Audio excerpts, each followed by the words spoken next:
Okey, kita cek dulu audionya macam mana. Dia punya kualitinya macam mana. Masuk kuat nak mampus. Okey. Alright, baik, siapa yang dah masuk boleh bagi salam. Assalamualaikum kepada Anita Hussein, Sarah Zainal, Miss Green Budin, Ejal Kadir, Fiz. Siapa lagi yang masuk? Siapa lagi yang bersama kita pada malam ni? Malam hari ni Sabtu malam minggu kot. Takkanlah lena awal kot. Takkanlah. Cik Angah Yan, Waalaikumsalam. Orang yang pertama bagi komen. Saya petik komen pertama pada malam ni daripada Cik Angah Yan kita. Waalaikumsalam Cik Angah Yan. Alhamdulillah, Alhamdulillah. Ya, Syaifullah. Waalaikumsalam. Ejal Kadir. Waalaikumsalam. Miss Green Budin. Waalaikumsalam. Ojar Nordin is watching. Syahril Idris. Waalaikumsalam. Eliza. Falzilah Din. Apa khabar anda semua? Fiz. Waalaikumsalam Fiz. Sehat ke semuanya? Harap semuanya dalam keadaan yang sempurna, yang baik-baik belaka, yang tak ada sesiapa yang mungkin dalam keadaan yang kurang sihat. Ya. Noris Rahim. Waalaikumsalam Noris. Anita Hussein. Waalaikumsalam. Syarizul Ismail. Farhana binti Razak. Adnan Saad. Waalaikumsalam. Baik, kita kembali balik dalam diary wartawan pencerita. Macam mana audionya, okey ke? Oja, Waalaikumsalam Oja. Nur Hartini, Prem. Ya, Prem. Zaini Kamarudin, Waalaikumsalam. Macam mana audionya? Ada siapa yang boleh bagi komen sikit pasal audionya? Clear ke? Dengar okey ke tak okey ke? Ada double ke? Ada humming ke? Ada apa ke? Boleh bagi komen dulu. Untuk saya nak memastikan semuanya okey sebelum saya meneruskan live kita pada malam ni. Ya, Syah Salwa, Kak Ziha kita. Waalaikumsalam Kak Ziha. Dia bagi. Okey. Waalaikumsalam Di Atirah, Nur Atirah, Umi Sarah, Ali Abu. Ramai masuk ni. Waalaikumsalam Farhana. Audionya okey tak? Audio okey. Thank you Kak Ziha atas maklumat tentang audionya. Cantik baju, alhamdulillah. Bajunya kalau dipakai pada orang yang betul, lawa lah jadinya. Baik. Okey, baik. Siapa yang dah masuk ni, kalau kurang rasa korang nak mengajak kawan-kawan, nak panggil ramai-ramai masuk, dipersilakan. Dialu-alukan untuk korang share live kita pada malam ni. Manalah tahu, ada orang yang mungkin tak tahu pasal live, ada orang yang mungkin tengah lena, nak kata tengok GV tak ada, GV besok. Kan? Jadi bagi mereka yang dah masuk, kalau rasa nak share, silakan share. Kita alu-alukan. Malam ni topik dia agak panas campur pedas. Padas sikit malam ni. Topik malam ni apa dia? Mana lagi menggila ni? Sama ada COVID-19 yang menggila ke ataupun politik Malaysia yang menggila. Ramai orang tengah risau ni, ramai orang tengah panik, ramai orang tengah bertanya-tanya, ramai orang yang nak tahu sebenarnya apa yang berlaku dalam negara. Ramai yang nak tahu sebenarnya apa yang berlaku. Darurat apa dia ni? Ya ke darurat ni? Ya ke darurat? Apa jadi kalau kita buat darurat, hancur ke? Apa yang jadi dengan negara kita? Apa jadi dengan orang lain? Nak pergi kerja boleh ke tidak? Nak keluar rumah depan ni boleh ke tidak? Jom kita sembang malam ni. Jom kita kupas malam ni, kita kongsikan sama-sama tentang apa jadi kalau Malaysia ni diisytiharkan darurat. Darurat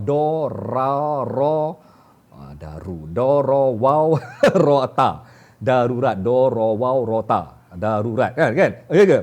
Ya, Azura Osman, thank you Azura Osman. Khairul Mukmin, Liana, Samah, ada jual ke baju tu? Alhamdulillah baju ni tak dijual.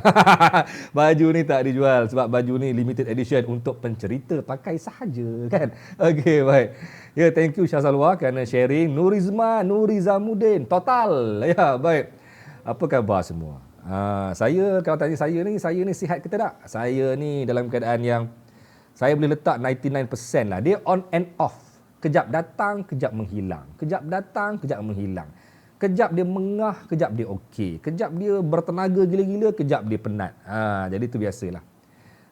Benda ni biasalah. Saya dah check lah. Saya masuk dalam grup WhatsApp Watt 43. Saya tanya kawan-kawan yang lain, macam mana dia orang? Dia orang pun kata sejak dia orang keluar daripada Watt COVID-19, Watt 43 ni, ramai yang kadang-kadang dia rasa cepat penat.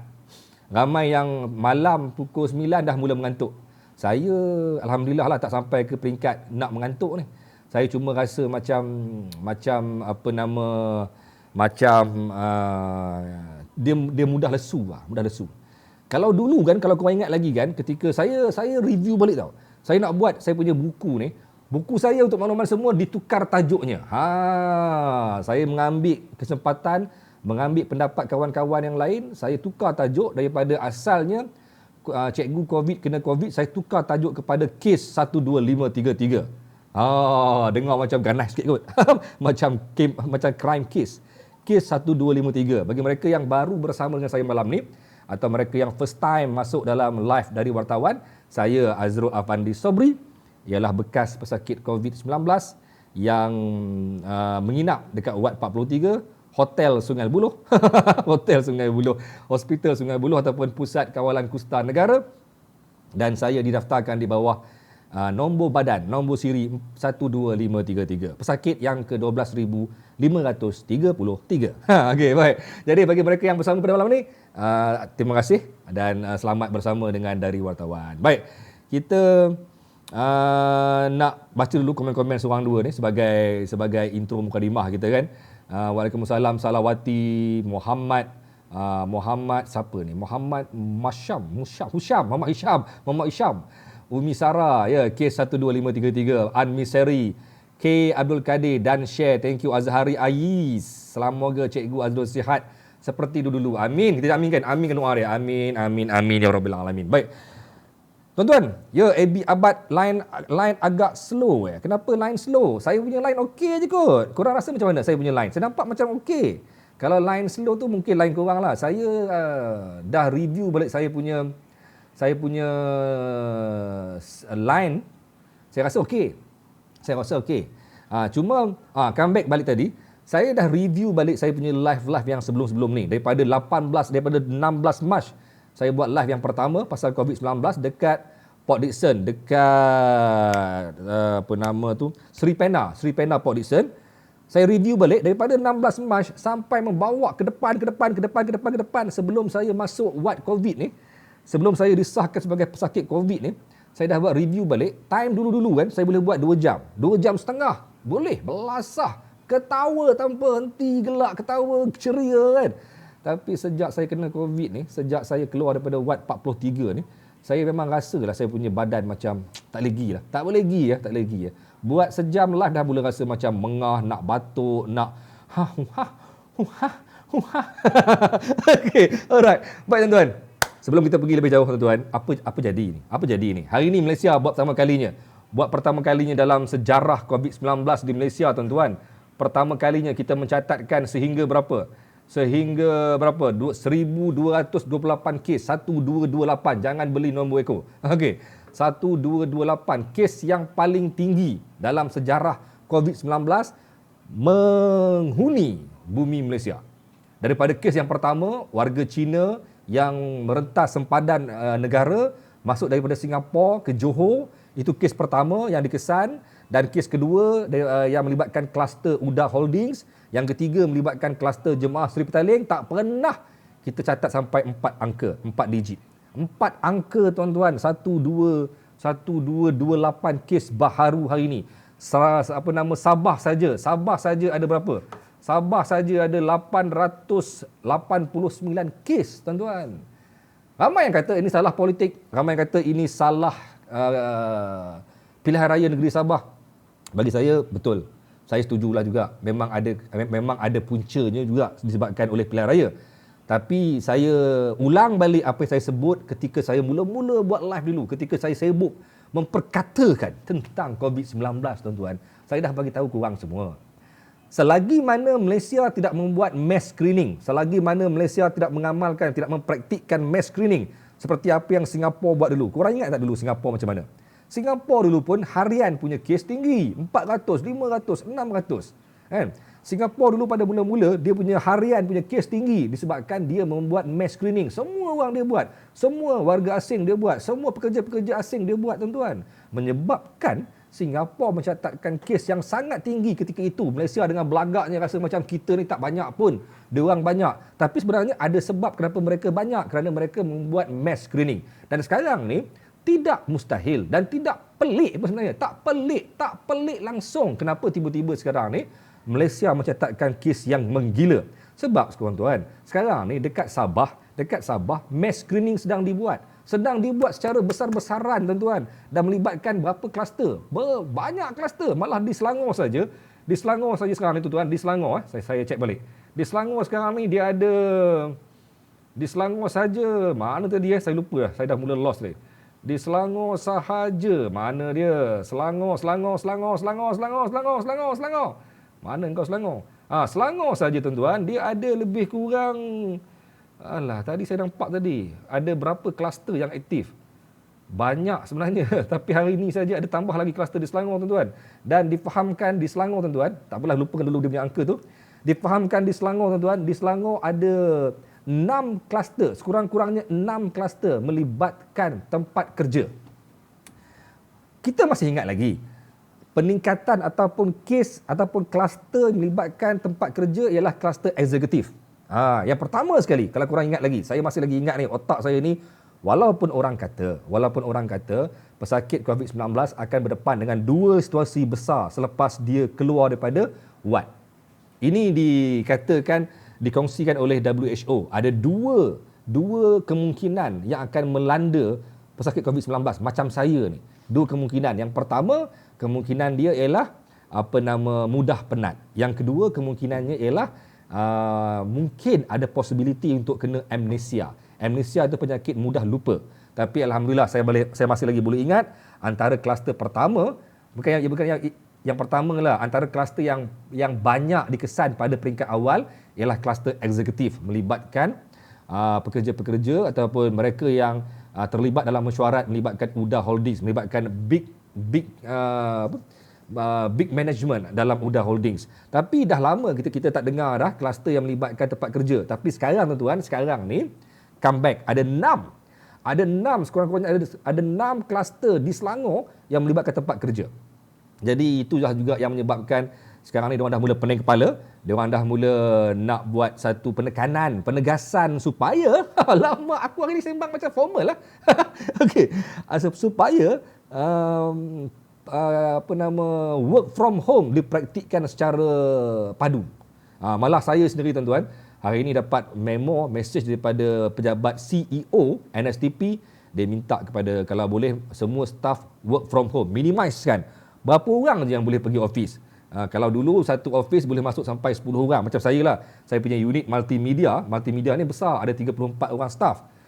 Dulu cameraman, producer masuk office. Sekarang ni tak dah. Tak ada dah. Arahan terbaru, hanya orang yang jaga studio aja, 2-3 orang aja masuk office. Yang lain tu cuba seboleh mungkin work from home. Baik, faham tak? Faham tak? Okey. Jadi saya tak heran, tak mustahil dan memang masuk akal. Memang masuk akal. Berapa kes baru dikira kluster? Muhammad Ashraf punya soalan. Berapa kes baru dikira sebagai kluster? 4 kes. 4 kes dalam kelompok yang sama. Daripada indeks kes, bila kata ada seorang kena dan seorang ni boleh merebak kepada sekurang-kurangnya 4 orang yang lain, maka dia akan wujud sebagai kluster baru. New cluster. 4 kes kurang-kurangnya. Baik. Okey. Work from home balik kampung. Baik. Okey, Aparum punya komen. Work from home balik kampung. Tadi ada orang tanya dekat Ketua Pengarah Kesihatan Tan Sri Nur Hisham. Tan Sri, macam mana kita nak pastikan? Kadang-kadang ni orang risau sebab apa? Bila buat work from home, ramai orang yang culas. Dia tak pergi, dia tak buat kerja pun. Saya pun kadang-kadang saya setuju. Bila duduk rumah kadang-kadang dia punya mood nak buat kerja ni macam so-so lah. Dia so-so. Hayau so-so lah kan. Dia mula nak mengular, mula nak baring depan TV, mula nak buka Netflix kan. So dia tanya macam mana nak pastikan orang yang duduk rumah ni, yang work from home ni, dia betul-betul buat kerja di rumah. Ada soalan tu kau bagi kepada Ketua Pengarah Kesihatan. Ketua Pengarah Kesihatan nak jawab soalan motivasi ni. Ni soalan psikologi ni. Untuk memastikan disiplin pekerja, itu bukan jawapan oleh Kementerian Kesihatan. Kita ni ada banyak kementerian ni. Kementerian Sumber Manusia lah bagai, JPA. Tanyalah dia orang. Kenapa tanya kepada Kementerian Kesihatan? Okey, tak apalah. Kalau wartawan tu dengar, dia marah saya itu. Okeylah, baik. Hip hop style lah. Alamak, Apit. Alamak. Okey. Baik, jom kita sembang tentang tajuk hari ni. Panjang saya nak sembang tuan-tuan ni. Tapi saya nak cuba limitkan, terhadkan kepada 1 jam setengah. Baik. Sebelum saya pergi lebih jauh tuan-tuan, saya masih lagi nak petik beberapa penegasan. Okey? Penegasan. Ramai yang sebenarnya masih lagi tahu, walaupun saya dah mula memperlahankan saya punya tempo untuk bercerita pasal pesakit COVID-19, tapi ramai lagi masih PM saya, masih mengadu pada saya masalah-masalah mereka ni yang dipinggirkan, yang disisihkan oleh masyarakat.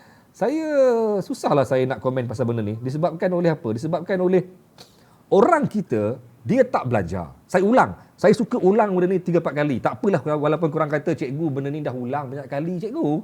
Benda ni cikgu dah sebut banyak kali dalam live cikgu. Saya ulang lagi tuan-tuan. Saya ulang lagi. Cuba berfikiran secara matang, belajar pasal COVID-19. Baik, saya ulang sekali lagi tuan-tuan. Saya sendiri, sampai ke hari ini, masih lagi ada soalan-soalan pada saya. Masih lagi ada soalan. Tak kiralah daripada mana-mana siapa pun, daripada majikan maupun daripada mereka-mereka yang lebih atas dari saya maupun mereka-mereka yang sama level dengan saya, ramai yang masih lagi bertanya. Kau keluar wad ni, kau memang dah kira consider okey ke? Malah dalam grup dari wartawan pun ada yang mempersoalkan, kenapa tak buat swab test? Kenapa tak confirm betul-betul? Untuk makluman semua, saya ulang sekali lagi. Untuk makluman semua, saya ni bekas pesakit COVID-19 dari Wad 43. Dan jika bertanya kepada saya, adakah saya ni telah sembuh? Jawapan saya belum sihat. Saya belum sembuh sepenuhnya. Dan saya masih lagi, mungkin masih lagi membawa virus COVID-19 dalam tubuh saya. Dalam tubuh ini masih ada virus COVID-19. Tapi kenapa saya dibenarkan untuk keluar? Kerana dalam kaedah Kementerian Kesihatan, selepas 8 hari, ini ialah penemuan oleh WHO. Selepas 8 hari orang itu dijangkiti COVID-19, COVID-19 tidak akan lagi menjangkiti orang lain walaupun masih berada dalam tubuh. Jadi ada yang tanya saya, bagaimana ujian untuk memastikan yang saya ni betul-betul sihat? Memang tak ada ujian. Saya ulang sekali lagi, tidak ada ujian. Dan kerana itulah, menjawab kenapa hari ini tuan-tuan, menjawab kenapa pada hari ini ada berapa? Ada 600 lebih ke? Hari ini tuan-tuan ada berapa? Hari ini hari ini ada mana tadi? Hari ini ada 671 kes yang pulih daripada COVID-19. Saya ulang balik, 671 yang pulih hari ini. Sebenarnya bukan pulih. Kalau Kementerian Kesihatan nak marah saya, marahlah. Kalau KKM nak kata Azrul ni memanipulasi ataupun mengelirukan fakta, katalah. Saya belajar dalam Wad 43. Saya belajar dengan orang-orang perubatan juga. Sebenarnya kami ni 671 yang keluar hari ini bukan mereka yang pulih. Tapi 671 itu ialah mereka yang telah pun menamatkan tempoh kuarantin ataupun tempoh pengasingan selama lebih 10 hari dalam wad COVID-19. Mereka yang keluar ni masih lagi saya gelar pesakit COVID-19. Dan mereka ni masih lagi carry virus COVID-19. Mereka carrier.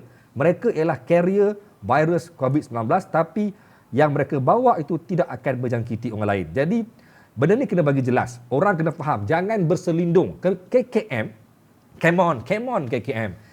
Come on KKM, come on kementerian, come on semua pihak-pihak yang bertanggungjawab. Kena telus. Kena sentiasa bercerita benda ni kepada orang. Kena ulang banyak kali dalam semua sidang media yang dibuat. Supaya orang faham. Supaya orang faham situasi. Orang pelik kenapa masuk wad 10 hari boleh keluar. Orang pelik kenapa masuk wad 14 hari boleh keluar. Orang pelik kenapa sekarang ni ramai pula yang pulih. Dulu nak dapat pulih cuma 10 orang, 20 orang. Sekarang ni hari ni saja 671 orang. Kena bagi orang faham kenapa ramai yang pulih. Bukan kerana mereka berjaya dirawati. Bukan kerana mereka berjaya dipulihkan. Tidak ada ubat yang boleh merawat mereka. Yakni saya sendiri pun tidak dipulihkan dengan mana-mana ubat sekalipun. Dan saya juga boleh mengesahkan yang dalam tubuh saya ni mungkin masih ada virus COVID-19. Malah kawan-kawan saya, semua yang keluar wad, yang masih lagi berada dengan family mereka, mereka yang telah pun pergi kerja mungkin, mereka yang telah pun bersama dengan masyarakat, mereka yang telah pun bersama dengan ramai orang, mereka itu juga mungkin masih lagi carry virus COVID-19. Sebab mereka belum pulih. Benda ni KKM kena telus, kena bagi tahu secara jelas kepada semua orang. Kena selalu bagi tahu supaya orang kita ni faham dan supaya orang ni tidak skeptikal, supaya mereka ini tidak paranoid, tidak merasakan tidak mengulangi soalan-soalan yang pelik, tidak bertanya-tanya soalan-soalan yang berulang-ulang. Tiap kali jumpa, kau hari tu masa kau keluar kau dah buat test Saya nak menjawab macam mana? Bila ada 10 orang yang bertanya soalan yang sama, bermaksud 10 orang ni yang tak faham. Bermaksud penyampaian oleh kementerian tak sampai betul-betul pada diorang ni. Kita kena bagi tahu. Hari ni siapa yang tengok live saya ni, tolong bagi tahu pada mereka di luar sana. Kami yang keluar bukan kategori yang pulih. Kami yang keluar ialah kategori yang telah pun tamat tempoh pengasingan selama 10 ke 14 hari. Dan kami ini masih membawa virus COVID-19, tapi virus kami tidak akan menjangkiti orang lain. Clear?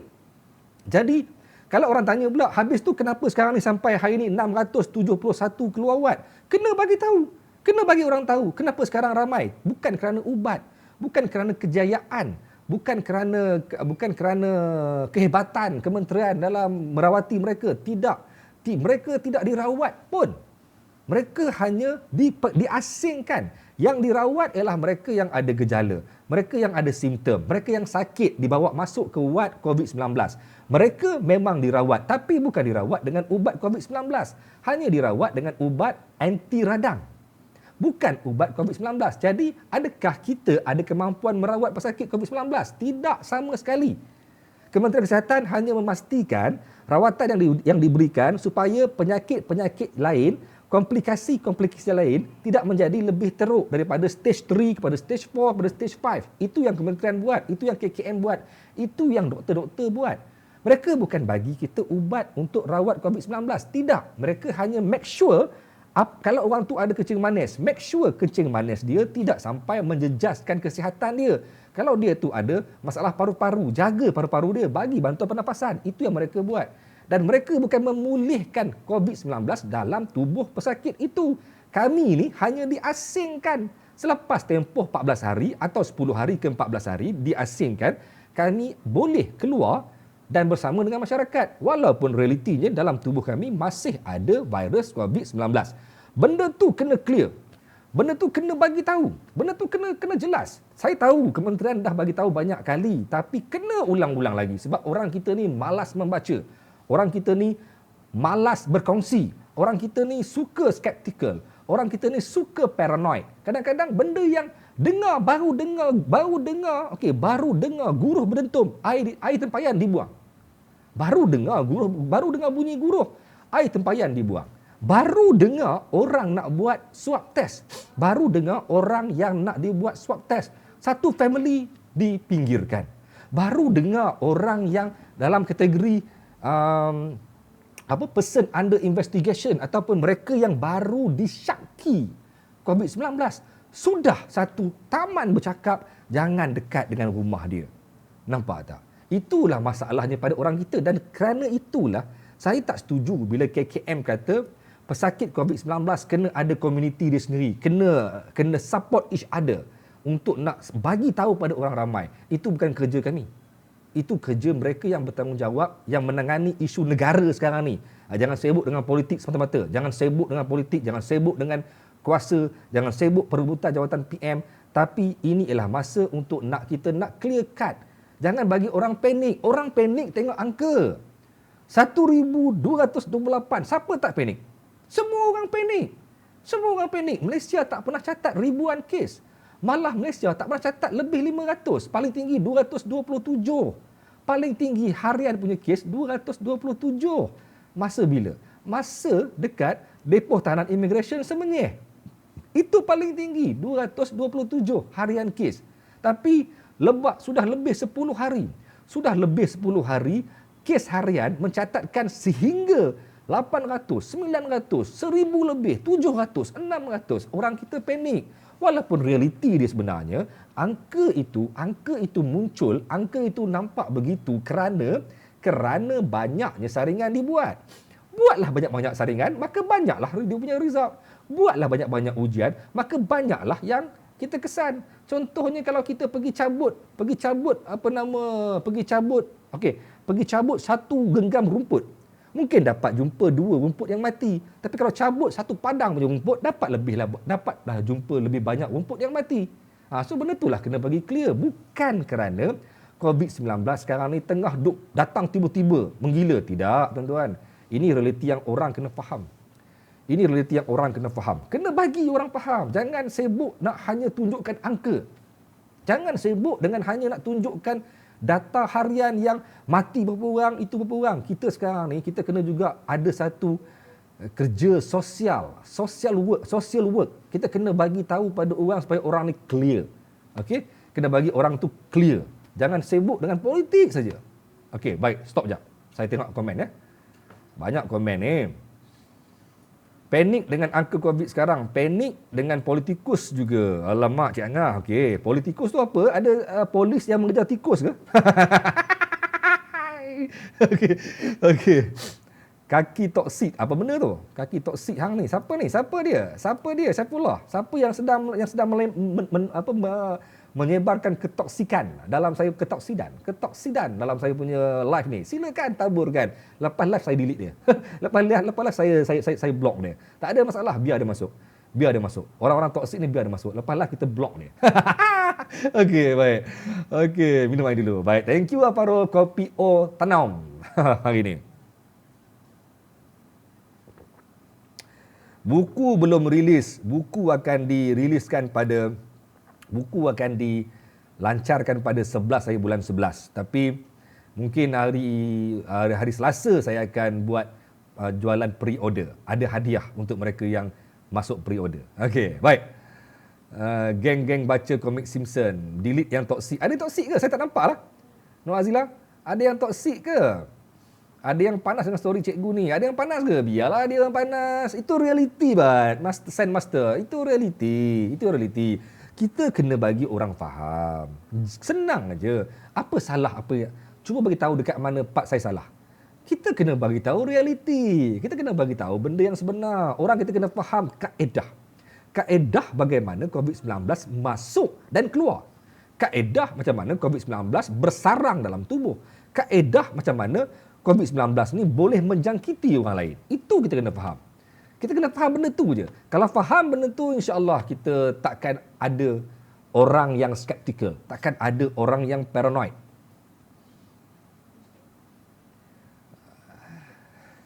Okey. Mana tu? Oh, sini toksik. Siapa toksik? Aduh, hai. Siapa yang lancarkan buku? Lancar sendirilah, Balim. Lancar sendiri. Lancar sendiri. Itu namanya syok sendiri, ya, Balim. Biar je lah yang toksik tu kan. Itu benda sebenar. Yes, itu benda sebenar. Kita kena bagi orang kita faham dan jelas. Bila orang kita faham, tak ada lagi lah toksik. Toksik macam ni tak ada lah. Tak ada lagi lah. Toksik sebenarnya dia faham tau. Mereka yang toksik ni dia faham. Malah dia mungkin terlebih faham. Dia terlebih faham mungkin. Ataupun mereka yang konon-konon berkata dia faham tapi sebenarnya dia tak faham pun.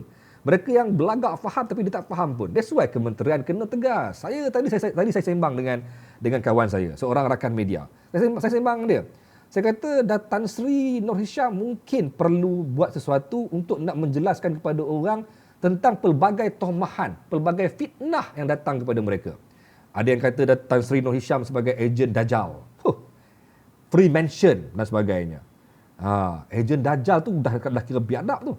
Betul, Freemason dan sebagainya. Ada yang kata Menteri Agama juga Freemason. Kenapa ya? Kita nak salahkan orang politik, kita sendiri pun sibuk nak memfitnah orang. Orang politik dah memang teruk perangai dah. Yang tukang fitnah pun satu hal lagi. Kan? Okey. Rosli Malik tak ada vaksin lagi tapi dia bagi tahu dah pulih macam mana tu. Rosli Malik, saya tanya Rosli Malik ya. Adakah vaksin penawar? Cuba belajar balik pasal vaksin. Vaksin bukan ubat. Vaksin ialah pencegahan. Kalau soalan ni senang jawab. Soalan ni mudah jawab. Kata tak ada vaksin tapi orang boleh pulih macam mana? Soalan saya balik, adakah vaksin penawar? Adakah vaksin itu ubat? Tak, vaksin ialah pencegahan. Orang yang ambil vaksin ataupun orang yang ambil suntikan BCG, itu ialah vaksin. Orang yang ambil suntikan rubella, itu vaksin. Itu bukan ubat. Itu vaksin. Itu sebagai pencegahan. Ubat macam makan Panadol. Ubat macam makan ubat paracetamol, macam makan ubat batuk. Itu baru merawat. Vaksin bukan perawat. Ya, betul Azhani. Vaksin untuk orang yang tak kena virus lagi. Dah kena, dia kena bagi ubat. Dan sekarang ni saya tegaskan, ubat COVID-19 belum ada. Kalaupun vaksin keluar, belum tentu lagi ada ubat keluar. Mungkin ubat keluar dulu, baru vaksin keluar kemudian. Mungkin vaksin keluar dulu, baru ubat keluar kemudian. Tapi kenapa orang kita pulih kalau tak ada ubat? Jawapan dia mudah. Itulah kena belajar. Dia dah bagi tahu sebelum ni bahawa COVID-19 akan kekal dalam tubuh dalam satu tempoh masa, dan apabila sampai masanya dia mungkin boleh mati dalam tubuh dan menyebabkan shedding, virus shedding, dan virus ini akan ada dalam tubuh sehingga dia akan hilang begitu saja. Macam orang demam. Orang demam kalau tak makan ubat pun boleh pulih tak? Boleh pulih kalau demam. Kalau orang kena ulcer, sakit tekak, ataupun dia kena apa benda yang ada dalam tubuh ni, kalau tak makan ubat boleh pulih tak? Boleh pulih walaupun tanpa ubat. Tapi ada masa-masa dia lah. Ada tempoh-tempoh dia lah. Itu mudah soalan tu. Okey? Okey, baik. Okey. Biar Fadil Jummah jangan bergaduh dengan dia orang. Biarkan dia orang. Okey, baik. Jom kita pergi pada tajuk hari ini, tuan. Hari ini saya nak memperkatakan pasal kerisauan ramai orang. Ramai orang yang risau pasal situasi politik negara yang dikatakan sekarang ni sedang tengah mengelirukan. Ramai yang risau pasal darurat yang mungkin diumumkan. Semalam Perdana Menteri keluar daripada rumah, daripada istana di Pahang, di Kuantan Pahang pada jam 7.30 malam. Dia bersama dengan Yang di-Pertuan Agong selama lebih kurang 2 jam. Dan dia memberi taklimat kepada Agong tentang apa kaedah yang patutnya dibuat, yang boleh dibuat. Tapi dia keluar selepas 2 jam. PM keluar selepas 2 jam tanpa sebarang hebahan kepada orang ramai. Semalam kami ni, tim media, saya sendiri, walaupun saya ni work from home, tapi saya diminta untuk monitoring. Saya monitor semalam sampai pukul 8, 9, 10 malam, tak ada. Walaupun kami pada mulanya diberi peringatan supaya bersedia kemungkinan pada jam 8 malam ada sidang media ataupun ada dipanggil sebagai perutusan oleh Perdana Menteri, tapi tak ada. Dan hari ini saya nak jelaskan. Saya nak bagi tahu, saya nak kongsikan apa yang dapatan saya selepas bertanya dengan beberapa orang yang terlibat dalam kewartawanan politik, yang terlibat dengan politik, yang juga mendapatkan mereka ni, tuan-tuan, kami ni wartawan kena one step forward, kena pergi melangkah selangkah ke depan daripada orang lain. Jadi kami ni sentiasa mencari bahan-bahan yang terbaru, yang terkini supaya kami dapat share dengan orang lain. Tapi kalau nak kata adakah itu sahih, tak boleh disahihkan lagi. Sebab selagi mana belum ada pengumuman dibuat oleh Perdana Menteri, selagi itu ia tidak sahih. Tapi apabila kami cuba mendapatkan maklumat lanjut daripada pihak-pihak yang mungkin ada maklumat tentang pertemuan semalam, adalah beberapa benda yang saya dapat simpulkan, yang saya dapat kongsikan, yang saya dapat kumpulkan untuk saya share dengan korang semua supaya korang faham situasi semasa sekarang ni. Tapi apa pun, kenapa semalam bila PM keluar daripada istana di Pahang, PM tak umumkan apa-apa, malah tidak ada sebarang pengumuman, sebarang perkongsian oleh mana-mana orang politik, kerana benda ni belum selesai. Pertemuan PM dengan Agong semalam lebih kepada pertemuan untuk bagi taklimat, untuk nak explain apa yang kerajaan ataupun apa yang Agong boleh buat dalam menghadapi situasi begini. Dan sebenarnya apa yang berlaku sebenarnya ni? Kan? Tapi apabila pertemuan itu dibuat lebih kurang 2 jam, dan bila dia keluar, dan bila PM keluar, PM tak boleh announce apa-apa kerana ada benda belum selesai. Agong insya-Allah kemungkinan besar besok akan bersama dengan Majlis Raja-Raja untuk nak membincang dan memuktamadkan, kerana pengumuman yang Agong akan buat ataupun PM akan buat ataupun sesiapa yang akan buat sekalipun mestilah datang sekali dengan kaedahnya.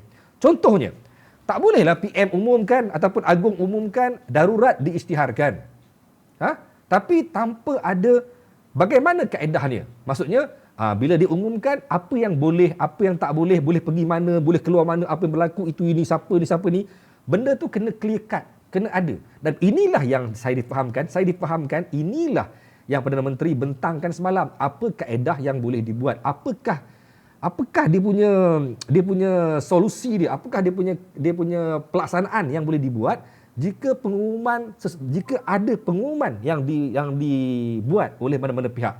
Tapi benda ni tak boleh dimuktamadkan kerana ia bersifat benda yang besar dan mesti mendapat satu kelulusan atau mendapat satu persetujuan yang lebih jitu. Kerana itulah mungkin Yang di-Pertuan Agong yang sangat-sangat bijaksana memerlukan pendapat yang lebih ramai. Dan kerana itulah Agong menggunakan satu budi bicara yang sangat hebat sebenarnya, mengumpulkan majlis raja-raja supaya keputusan yang Agong buat lebih tepat dan lebih bijaksana. Baik, tapi tuan-tuan, saya cuba mendapatkan komen daripada orang-orang media, rakan-rakan media yang mengkaji pasal politik, yang mengkaji pasal senario ini daripada awal. Benda ni tuan-tuan, kalau korang risau sangat, korang kata apa, habislah lepas ni problem negara kita. Negara kita akan problem kerana adanya darurat. Jadi, orang tak boleh keluar rumah. Nak keluar rumah depan tak boleh. Nak pergi kedai tak boleh. Nak pergi sana dengan askar peras napang bagai. Siapa yang masih ingat? Siapa masih ingat? Korang ada ke zaman tu? Ketika 13 Mei 69. Siapa yang ada? Saya ni belum lahir. Saya belum lahir. Siapa yang dah lahir? Siapa yang dah lahir zaman tu? Mungkin ada abang-abang kita yang dah pun lahir zaman tu kan. Tapi korang lahir zaman tu pun mungkin korang dah lupa atau korang masih lagi anak-anak kecil. Pada 13 Mei 69 diisytiharkan darurat ketika itu kerana ia bersifat darurat keselamatan. Askar pegang senapang. Orang nak keluar rumah tak boleh, malam tak boleh keluar rumah. Kita pernah darurat besar, darurat yang panjang pada zaman komunis. Zaman itu pun sama, tak boleh keluar rumah sebagainya. Jadi ini yang menimbulkan kerisauan, ketakutan pada orang ramai. Adakah darurat kita yang akan diumumkan, yang mungkin akan diumumkan, adakah ia bersifat seperti darurat ketika itu? Tidak, tuan-tuan. Saya ulang balik, tidak, tuan-tuan. Kita tak perlu risau. Saya ulang balik, apa yang akan diumumkan mungkin minggu depan, mungkin hujung minggu depan, mungkin pertengahan minggu depan, mungkin Rabu, Khamis, Jumaat, tak tahu. Semua orang tak tahu. Semua orang tak tahu bila akan diumumkan dan apa yang akan diumumkan. Semua orang tak tahu, hanya ada spekulasi. Tapi apa yang akan diumumkan oleh sesiapa sahaja, kan? Tidak akan menyebabkan rakyat ini tak akan menyebabkan kita, tidak akan menyebabkan rakyat terkesan. Tidak akan memberi sebarang masalah kepada rakyat pun. Baik, saya dapatkan komen daripada kawan-kawan saya. Saya tanya pada mereka. Antaranya darurat yang akan, bukan darurat lah. Saya tak suka gunakan perkataan darurat. Saya tak suka langsung gunakan perkataan darurat. Kenapa? Kerana orang kita ni terlampau skeptikal. Takut dengar darurat. Oi, darurat. Ingat zaman nenek kita makan ubi kayu. Oi, ingat semua. Aduh, korang ada ke zaman tu? So bila sebut darurat ni, orang kita takut sangat. So janganlah guna perkataan darurat. Sama macam ketika PM mengumumkan Perintah Kawalan Pergerakan pada 16 Mac diumum. Dia buat sidang media pada 16 Mac. Dia kata 18 Mac start PKP, start Perintah Kawalan Pergerakan. Masa sebelum dia buat sidang media tu, ramai yang menyebarkan dakwah, yang menyebarkan perkataan lockdown. Dengar lockdown, ramai orang dah mula risau. Oi, habislah kami lockdown Malaysia, tak boleh keluar rumah ada askar, keluar rumah ada polis. Semua orang risau. Jadi untuk mengelakkan kerisauan tu, maka digunakan satu terma yang lebih lembut, Perintah Kawalan Pergerakan. Sebenarnya, Perintah Kawalan Pergerakan lebih kurang macam lockdown lah. Dia tak boleh keluar sangat, tak boleh keluar jauh sangat, merentas sempadan tak boleh, pergi sana sini pun susah, sektor ekonomi lumpuh. Jadi sebenarnya sama je. Tapi orang kita kalau dengar lockdown, dengar perintah berkurung, katalah hari tu pada 16 Mac, katalah PM kata perintah berkurung diisytiharkan. Mampus, huru-hara Malaysia. Sama macam ni juga kalau sebut darurat, mampus. Sedangkan korang dah lupa ke? Kita pernah buat darurat pada tahun 2012 ketika jerebu. Darurat jerebu. Tak ada pula orang panik. Oh, tak boleh keluar rumah, tak boleh ni, habislah kita makan macam mana semua. Dia gunakan terma darurat. Darurat jerebu. Tapi orang kita takut sangat dengan terma darurat. Tapi tak apa. Baik. Tapi okeylah. Saya tak mau sebut darurat. Kita kata satu pengumuman yang mungkin akan dibuat. Apa dia? Entah. Tunggu saja dan lihat. Tapi satu keputusan besar akan dibuat yang melibatkan sistem negara. Baik. Dia merujuk kepada perkara 150. Dengar ni, kena faham ni. Ini kena faham. Walaupun hari ini live saya macam dia dah mula lari daripada live COVID-19, tapi ada sebab. Tapi ada kesinambungan dia. Ada connection dia antara benda yang akan berlaku ini dengan COVID-19. Benda yang berlaku ni memang ada kaitan dengan COVID-19. Walaupun orang kata ini ialah permainan politik. Ini ialah satu strategi politik untuk menyelamatkan kedudukan Tan Sri Muhyiddin Yassin. walaupun itu orang kata, tapi realitinya memang ada hubung kait, connection dengan COVID-19. Benda ini perlu dibuat. Jika tidak, kita akan berdepan dengan situasi yang lebih mencabar, yang lebih merisaukan. Kenapa ia perlu dibuat? Dengar ni tuan-tuan. Dia merujuk kepada perkara 150 yang mana dalam perkara 150 ia ialah satu perkara berkaitan dengan darurat. Memang dalam perkara 150 ialah tentang darurat yang mana implikasi dia akan memberikan satu kuasa mutlak kepada Agong untuk mentadbir negara.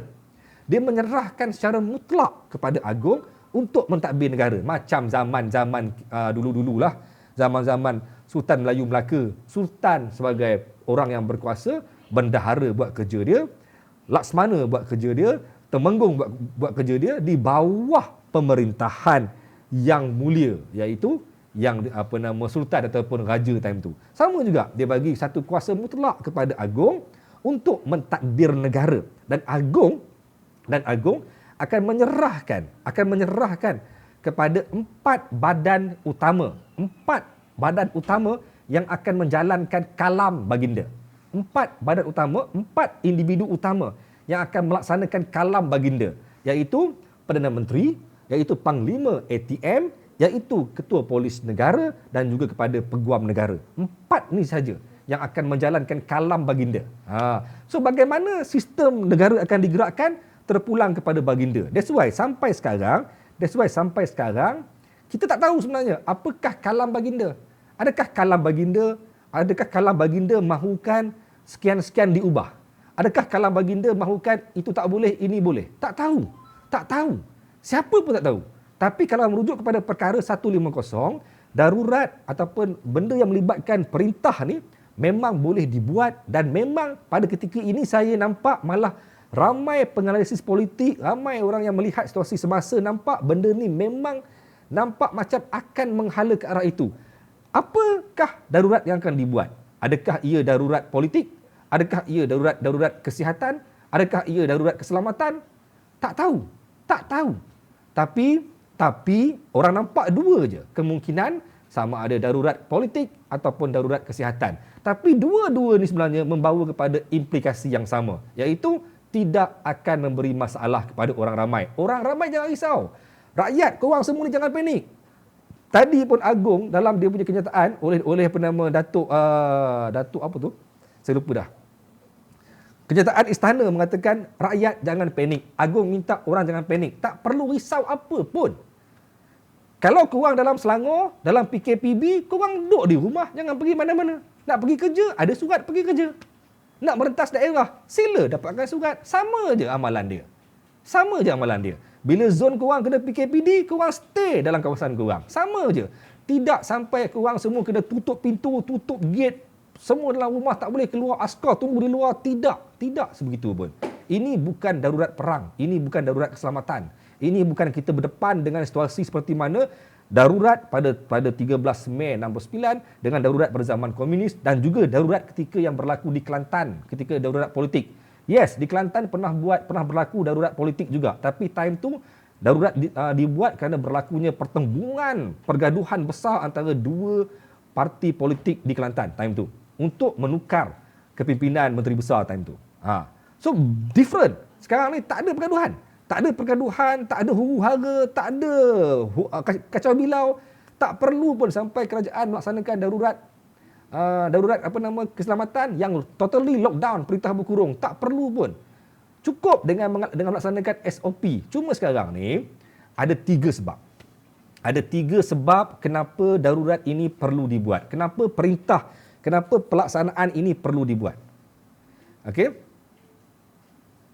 Kenapa benda ini perlu dibuat? Kenapa bukannya saya kata, tapi ini daripada mereka yang menganalisa, mereka yang melihat situasi semasa. Mereka kata ada 3 sebab kenapa benda ini perlu dibuat, dan kenapa PM present kepada Agong untuk Agong pertimbangkan benda ni. Dengar sini. Apa yang kami difahamkan sebenarnya ada beberapa orang penganalisa ataupun penasihat memang telah pun dipanggil oleh Yang di-Pertuan Agong untuk mendengar komen ataupun pendapat mereka tentang situasi semasa. Dan sebenarnya apa yang nak dibuat sekarang ni memang sebenarnya telah pun dalam pengetahuan dan dalam persetujuan dan dalam kehendak baginda. Tapi kenapa ia masih lagi belum dibuat? Kerana ada sebab-sebab yang kena diperhalusi, yang kena diperkemaskan dahulu. So saya ulang balik, ada 3 sebab kenapa ia perlu dilaksanakan. Yang pertama, untuk membolehkan belanjawan negara dapat dilaksanakan. Belanjawan 2021. Belanjawan ini sangat-sangat penting tuan-tuan, kerana kita sedang berdepan dengan COVID-19 dan rakyat mungkin akan terkesan jika belanjawan tak diluluskan. Katalah sekarang ni Tan Sri Muhyiddin Yassin amat risau jika belanjawan yang dibentangkan pada bulan 11 ini, bulan 11 bentang, bulan 12 kena ada approval. Saya ulang, bulan 11 bentang, bulan 12 kena ada approval oleh Dewan Rakyat. Dan jika Dewan Rakyat tidak meluluskan belanjawan, jika boleh suruh minum dulu Okeylah, saya minum dulu Jika Dewan Rakyat tidak meluluskan belanjawan, possibility untuk belanjawan tidak diluluskan memang ada. Possibility untuk Dewan Rakyat tidak menyokong belanjawan memang ada. Kerana sekarang ni semua orang tahu kerajaan Tan Sri Muhyiddin Yassin adalah kerajaan yang sangat-sangat goyah dalam sejarah negara. Inilah dia kerajaan yang sangat-sangat goyah, yang boleh tumbang pada bila-bila masa. Dengan hanya lompat 4-5 orang dah tumbang.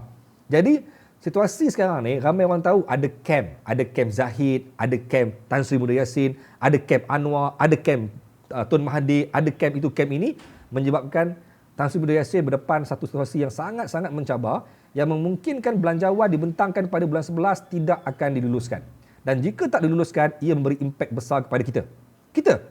Kita akan berdepan dengan situasi jika kerajaan memerlukan dana. Tuan-tuan, kerajaan perlukan dana daripada wang tabung simpanan negara untuk nak buat apa? Sebelum ni moratorium, sebelum ni pemberian bantuan-bantuan yang diberikan sampai berapa ratus bilion, itu semua daripada ialah aset simpanan negara. Dan benda ni sebenarnya memerlukan kelulusan di Dewan Rakyat sebenarnya. Tapi jika belanjawan dibentangkan dan tak diluluskan, kita akan berdepan dengan masalah dan kita mungkin akan terkesan. Kita ni, bukan dia orang, kita ni akan terkesan. Kita ni akan berdepan dengan masalah untuk tidak mendapatkan mungkin bantuan, mungkin time tu mungkin ada plan untuk nak bantu rakyat bagi berdepan dengan masalah pandemik COVID-19. Tapi belanjawan tak diluluskan. Macam mana kita nak buat? So, antara sebab pertama ialah Tan Sri Muhyiddin Yassin risau belanjawan negara tidak diluluskan. Sebab kedua pula ialah dia risau jika berlakunya pilihan raya mengejut. Bukan sekadar pilihan raya umum tuan-tuan, apa saja pilihan raya termasuk pilihan raya negeri Sarawak. Okey? Dan mungkin juga apa saja bentuk pilihan raya yang akan berlaku lepas ni. Katalah mati lagi seorang ahli parlimen, kena buat pilihan raya kecil. Jadi segala kemungkinan ini dirisaukan ketika Malaysia sedang berdepan dengan COVID-19 yang sangat-sangat mencabar. Gelombang ketiga tengah datang. Semua orang tahu, semua orang menyalahkan pilihan raya negeri di Sabah. Semua orang kata antara sebab utama Sabah berdepan dengan situasi yang sangat mencabar sekarang ni, yang sangat menggila sekarang ni, 800 lebih kes hari ni, kerana ada yang kata antara sebabnya, saya tak mahu kata sebab utama, tapi antara sebabnya. Bukan sebab utama sebenarnya, tapi antara sebabnya ialah pilihan raya negeri Sabah. Jadi, contoh telah ada, bukti telah ada, pengajaran telah ada. Pilihan raya boleh menyebabkan berlakunya masalah besar kepada bagaimana kita nak menangani COVID-19. Jadi, Tan Sri Muhyiddin Yassin risau jika pilihan raya umum ataupun apa sahaja pilihan raya dibuat dalam tempoh ini. Okey, yang ketiga, yang paling besar, yang paling dirisau ialah usul undi tidak percaya oleh mana-mana pihak yang dibentangkan dalam sidang Parlimen ataupun Dewan Rakyat yang akan dibuat pada bulan 11 ini. Dan jika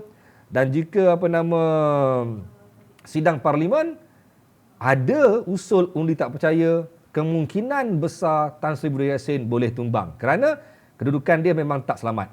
Tan Sri Muhyiddin Yassin sendiri pun tak tahu sebenarnya siapa dalam camp, siapa yang dalam Perikatan Nasional, siapa yang dalam kerajaan yang menyokong dia atau yang mungkin talam di muka atau yang mungkin duri dalam daging, yang mungkin menikam dia dari belakang. Tak tahu, tak sure. Baik. So saya pecahkan balik. Jadi untuk mengelakkan semua benda ni, tambahan pula dalam ketika COVID-19 tengah menggila, semua ini membawa kepada kemungkinan kenapa Tan Sri Muda Yassin dan Yang di-Pertuan Agong membincangkan untuk membuat satu pelaksanaan begini. Nak buat benda ni. Diorang nak bincang supaya benda yang 3 tadi, iaitu belanjawan punya hal, iaitu pilihan raya punya hal, iaitu undi tak percaya punya hal, mereka nak bincang supaya ketiga-tiga ni tak dapat memberi masalah pada negara. Okey? Baik.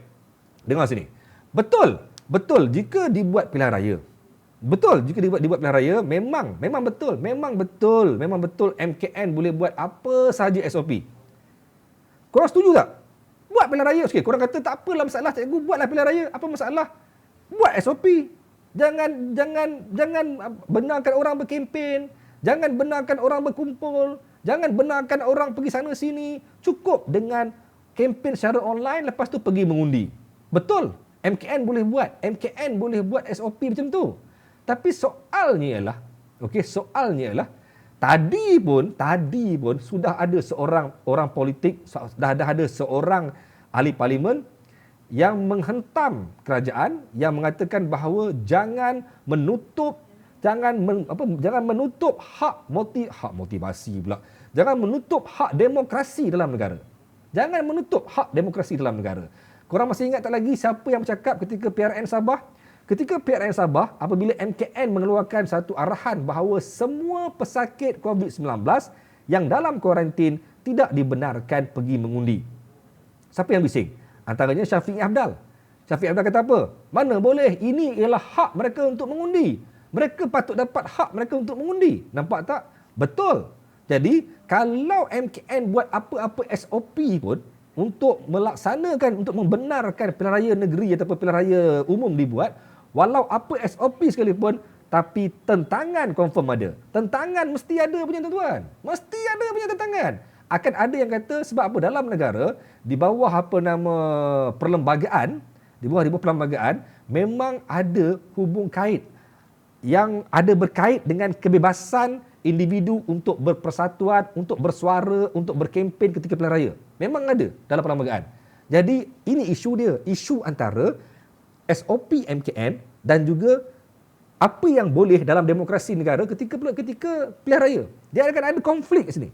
Jadi pertembungan ini akan menyebabkan walaupun MKN buat apa-apa SOP sekalipun, tapi tuan-tuan, merujuk kepada demokrasi dan merujuk kepada hak kebebasan bersuara, merujuk kepada hak berpersatuan, kaedah pilihan raya, orang akan ada pertembungan pendapat yang akan ada konflik kat sini. Ia berlaku kat Sabah. Berlaku kat Sabah. Okey, berlaku kat Sabah. Apabila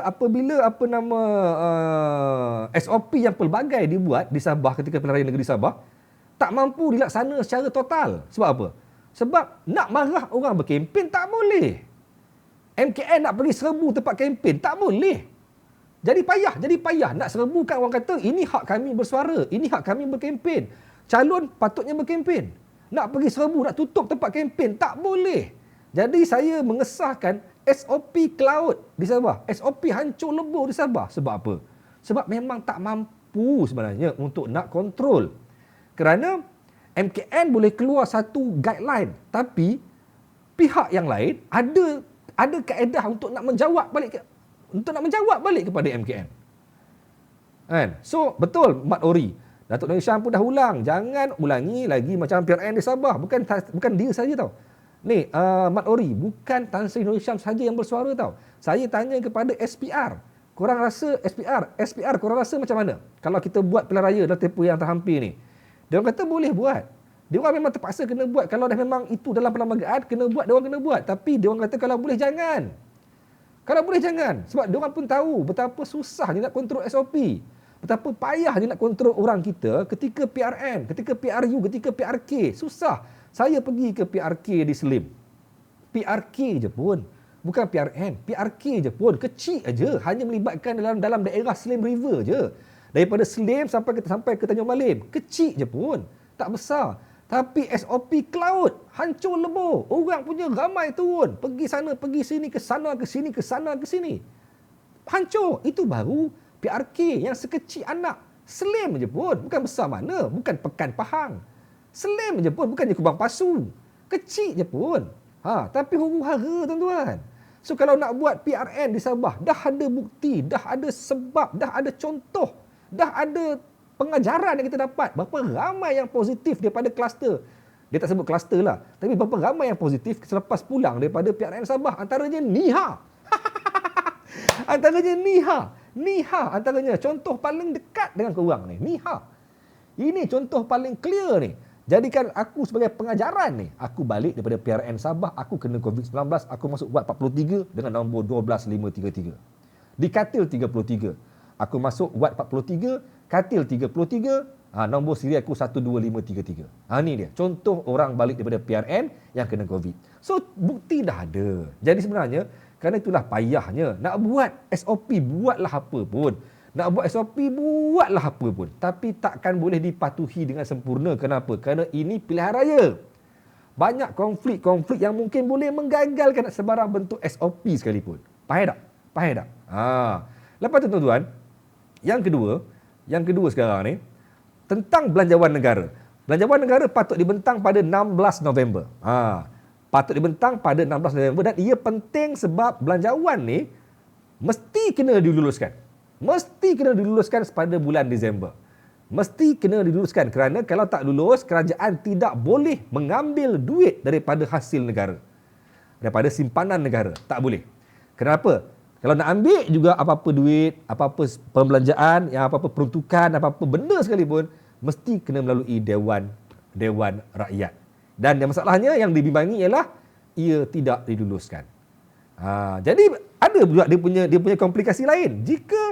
Jika belanjawan negara tak diluluskan, jika belanjawan yang dibentangkan pada 16 November tak diluluskan, ia menunjukkan PM, Perdana Menteri tidak mendapat sokongan daripada ahli parlimen. Dan ia menunjukkan Perdana Menteri sebenarnya sudah hilang dia punya credibility, sudah hilang dia punya sokongan daripada ahli parlimen. Dan ia boleh menyebabkan PM jatuh. Dan jika PM jatuh, nampak tak dia punya apa nama hubung kait dia. Jika PM jatuh, PM boleh memohon untuk parlimen, untuk Dewan Rakyat dibubarkan dan membawa kepada pilihan raya. Ini yang orang tak nak.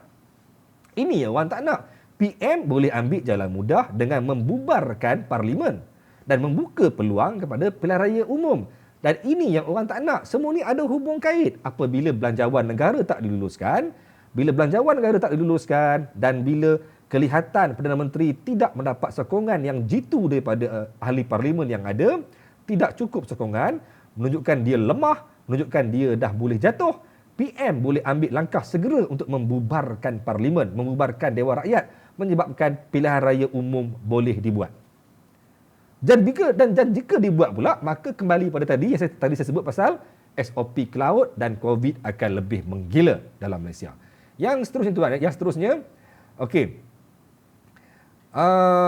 Satu lagi pasal usul undi tak percaya. Tadi saya dah sebut pasal belanjawan negara.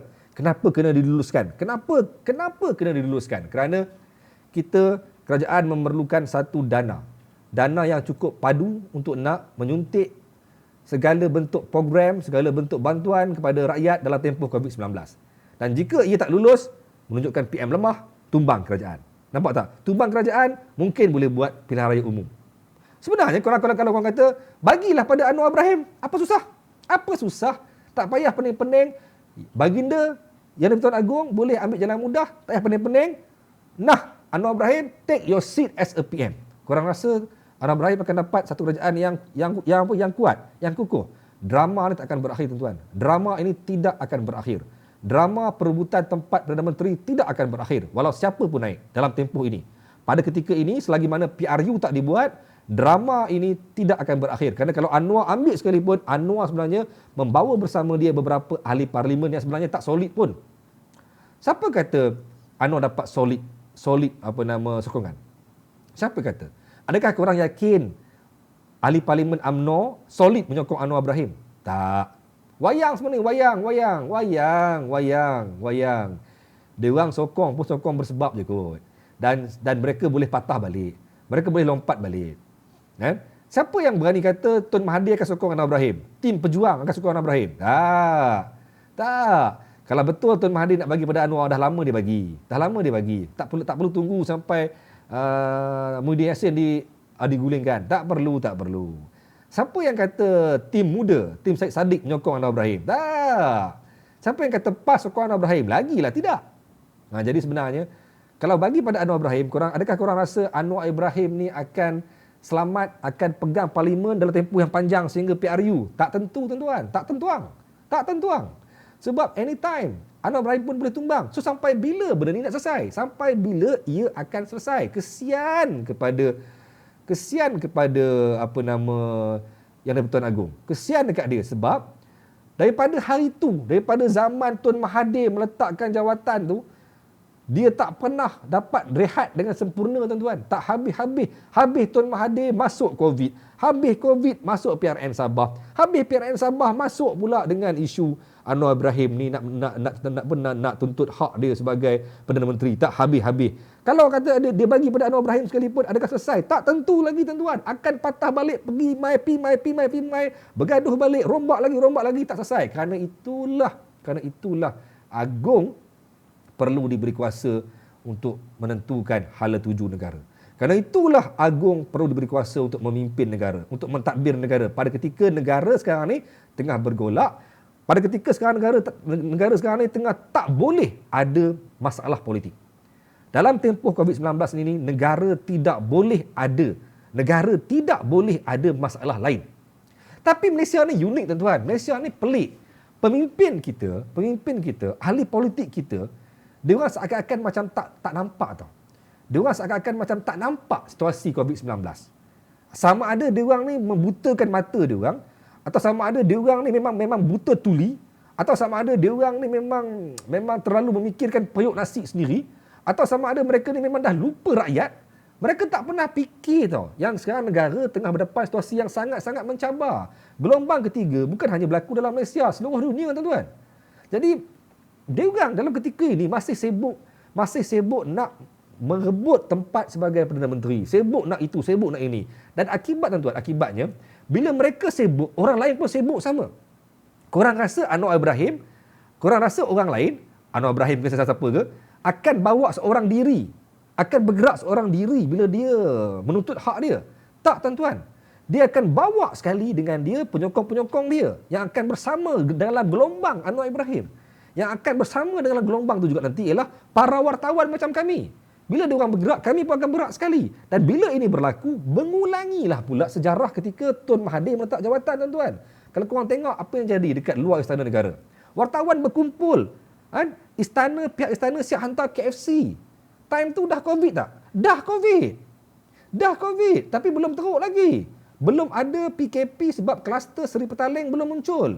Tapi time tu dah ada COVID. Saya ingat lagi kami terpaksa duduk berterabur atas star jalan raya depan rumah Tan Sri Muhyiddin Yassin.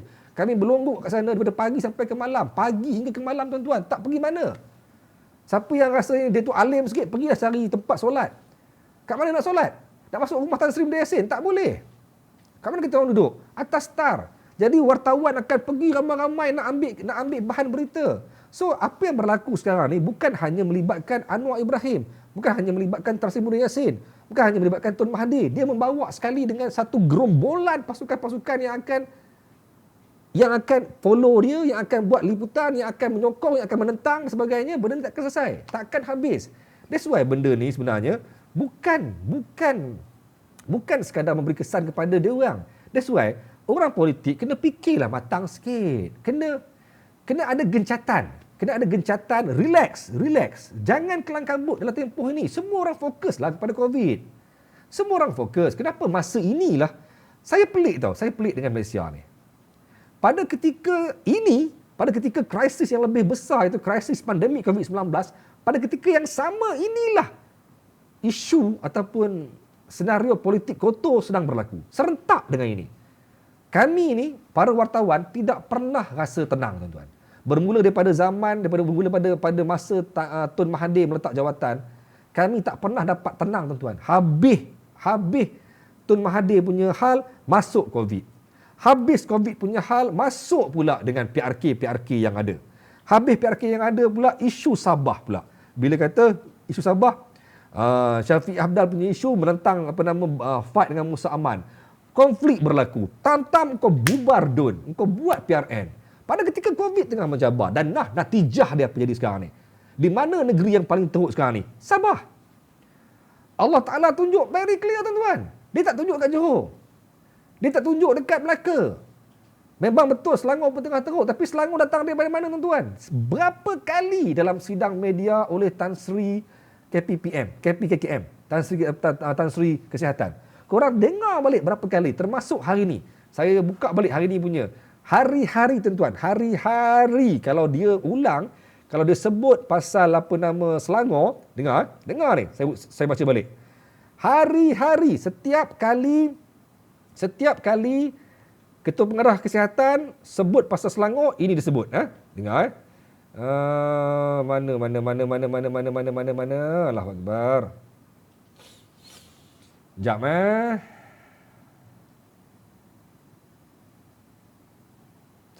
Saya tak jumpa sekejap. Tapi apa yang saya ingat,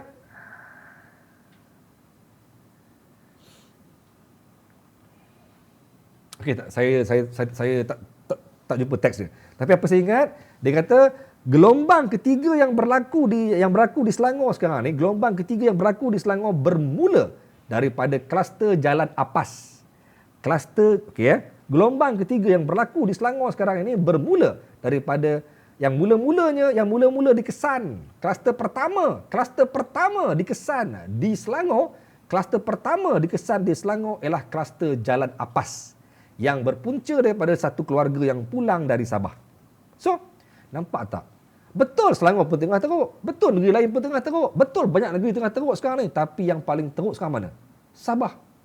So, Allah Ta'ala tunjuk very clear. Dia tunjuk very clear. Apabila engkau melupai apa yang aku sedang buat, engkau sibuk dengan benda lain, aku tunjuk. Siapa kuasa lebih besar sekarang ni? Kuasa mana lebih besar ni? Kuasa politik? Kuasa PM? Kuasa agung? Tak. Kuasa Allah lebih hebat sekarang ni. Dia tunjuk mudah aja. Adakah engkau masih lupa? Adakah engkau tak nak, adakah korang masih lagi tak nak muhasabah diri korang? Sibuk dengan politik, sibuk dengan itu dan ini. Itulah dia masalah orang politik kita. Dan sekarang ni, benda tu clear yang apa yang berlaku sekarang ni memang kami rasa penat tuan-tuan. Media penat. Saya ni orang media, ramai lagi orang media lain, kawan-kawan saya ramai lagi orang lain yang terlibat dalam media. Semua orang penat. Habis Sabah baru nak bernapas tuan-tuan, tak sempat bernapas pun. Lagi 3 hari nak pergi lari Sabah. Saya di Sabah tuan, saya di Sabah time tu. Saya di Hotel Promenade. Lagi 3 hari nak buang undi, dikejutkan pula dengan satu sidang media oleh Anwar Ibrahim pasal dia ada sokongan yang cukup nak dibawa kepada Agong bagi membuktikan yang kerajaan Tan Sri Muhyiddin Yassin telah pun tumbang. Macam mana? Belum selesai pun PRN Sabah. Sabarlah kejap. Kalau betul kau ada dokumen untuk nak bawa kepada Agong, sabarlah kejap. Tunggu selesai PRN Sabah, bagi kami ni bernapas kejap. Kami tak sempat habis napas. Saya di Sabah, kalau saya di Semenanjung tuan-tuan, pada ketika Anwar Ibrahim membuat pengumuman itu, kawan-kawan saya semua kena sibuk cari diorang. Pergi berkumpul depan pejabat PKR, berebut-rebut. Maka langgar lagi SOP. Kena peram cari Anwar Ibrahim. Kena kejar Anwar Ibrahim. Kalau saya di Semenanjung, saya akan pergi buat benda tu. Tapi kerana saya di Sabah, saya tengok je apa yang berlaku di Semenanjung. Tapi Sabah belum selesai. Lagi 3 hari Sabah nak habis PRN. Lagi 3 hari. Dah berlaku satu pula lagi konflik baru di Semenanjung. Nampak tak macam mana struggle-nya. Macam mana struggle-nya kami orang media ni nak berdepan dengan semua ni. Baik, sambung tadi pasal isu darurat ni. Bukanlah darurat, tapi isu apa yang akan berlaku pada esok, lusa dan seterusnya ni. Baik. Jadi sekarang ni, apabila sebut pasal undi tak percaya, saya ulang balik. Tadi saya sebut 3 benda kan. Belanjawan, PRU mengejut ataupun undi tak percaya. Baik. Sebelum ini, Tun Mahathir juga pernah membawa usul undi tak percaya kepada PM. Tapi benda tu gagal. Gagal. Kerana alasannya ialah apa sahaja yang melibatkan memang ada, saya baca balik, memang ada di bawah perkara 14 dan perkara 15 dalam peraturan mesyuarat Dewan Rakyat. Ulang, dengar balik Dalam perkara 14 dan dalam perkara 15 peraturan mesyuarat di Dewan Rakyat yang mana speaker mempunyai kuasa untuk menentukan jalan ataupun untuk menentukan kaedah persidangan Dewan Rakyat. Dan dalam perkara 14 ini dia boleh untuk memberi kuasa kepada mana-mana menteri untuk diutamakan. Maksudnya, kalau ada banyak usul yang dihantar kepada Dewan Rakyat, speaker boleh memberi alasan untuk mengutamakan pembentangan oleh Pak Menteri. Mengutamakan Pak Menteri dulu untuk bercakap. Yang kedua, di bawah perkara 15, dia juga boleh memberi keutamaan kepada urusan kerajaan. Dan kerana itulah usul oleh Tun M gagal kerana alasan Tuan Speaker dia kena bagi prioriti kepada menteri dan juga kepada urusan kerajaan. Okey, tapi tuan-tuan, maklumat yang kami terima ketika ini, dalam tempoh ini ada lebih 5 orang ahli parlimen yang membawa usul yang sama untuk undi tidak percaya kepada Yang Amat Berhormat Perdana Menteri. Ada lebih 5 orang ahli parlimen. Dan mengikut amalan Dewan Rakyat, jika ada usul yang mendapat lebih 5 permintaan ataupun 5 usul yang sama daripada lebih 5 orang ahli parlimen, maka Dewan Rakyat ataupun speaker mesti meletakkan usul itu di dalam senarai untuk dibentangkan dan mesti dibentangkan. Jadi kerana sumber-sumber begini, kerana maklumat begini menyebabkan Tan Sri Muda Yassin dah mula rasa tak senang duduk. Sebab kali ini usul undi tak percaya mungkin boleh berjaya dibentangkan kerana sudah ada lebih 5 orang ahli parlimen membawa usul yang sama. Faham? Dan yang kedua, kalau merujuk kepada perkara 14, okey, mungkin dia kata tak apa. Perkara 14 bagi prioriti kepada menteri untuk memberi usulnya dulu, ataupun untuk memberi hujahnya dulu. Ini juga bahaya. Kerana difahamkan dalam kerajaan Tan Sri Muda Yassin, okey, dalam kerajaan Tan Sri Muda Yassin ada menteri yang mungkin dikhawatiri menikam belakang. Dan jika menteri itu dibenarkan untuk bangun memberi usul ataupun memberi hujahnya, menteri itu boleh dengan lisan memberi usul lisan untuk menyatakan undi tidak percaya kepada Tan Sri Muda Yassin. Saya dapat dengar 2-3 nama. Saya tak mau sebut sini, tapi saya dapat dengar 2-3 nama Pak Menteri yang sebenarnya tidak sependapat, yang sebenarnya tidak mahu Tan Sri Muda Yassin meneruskan kepimpinan sebagai Perdana Menteri. Nampak tak? Itu bahayanya. Itu yang sekarang ni bahaya yang dihadapi oleh Tan Sri Muda Yassin, tuan-tuan. Dan mengikut perkara 100 dalam peraturan mesyuarat di parlimen, memang Tuan Speaker boleh menentukan hala tuju mesyuarat, tapi kerana 3 benda ni yang tadi itu saya sebut, perkara 14, perkara 15 dan juga mengutamakan daripada usul tadi, mengutamakan kepada 5 orang yang tadi membawa usul tu. Jadi saya rasa Tan Sri Muda Yassin berdepan dengan situasi yang sangat-sangat mencabar dan mungkin berbahaya. Dan jika ia berlaku, katalah berlaku usul undi tak percaya, dan jika dilihat situasinya tak selamat, Tan Sri Muda Yassin boleh mengambil langkah segera, iaitu membubarkan parlimen. Seperti apa yang berlaku dekat mana? Dekat Sabah. Sama je, kes dia sama. Situasi yang sama apabila Musa Aman claim yang dia ada sokongan yang solid, yang cukup untuk mengambil alih kerajaan. Sama dengan apa yang Anwar buat. Anwar kata, aku ada sokongan yang solid untuk nak mengambil alih kerajaan. Dan belum sempat apa-apa berlaku, maka Datuk Seri Shafie Apdal membubarkan Dewan Undangan Negeri. Sama dengan Tan Sri Muda Yassin, dia boleh membubarkan Dewan Rakyat. Dan jika ini berlaku PRN Sabah, maka akan berlaku pula PRU di peringkat Persekutuan Federal. Dan jika berlaku PRU, adakah kita semua bersedia? Adakah kita semua memang dah bersedia dengan situasi COVID-19? Adakah kita rasa kita boleh buat PRU dalam tempoh ini? Gila tuan-tuan. Saya break jap. Nak baca komen? Komen punya panjang ni. Oh, mampus ni.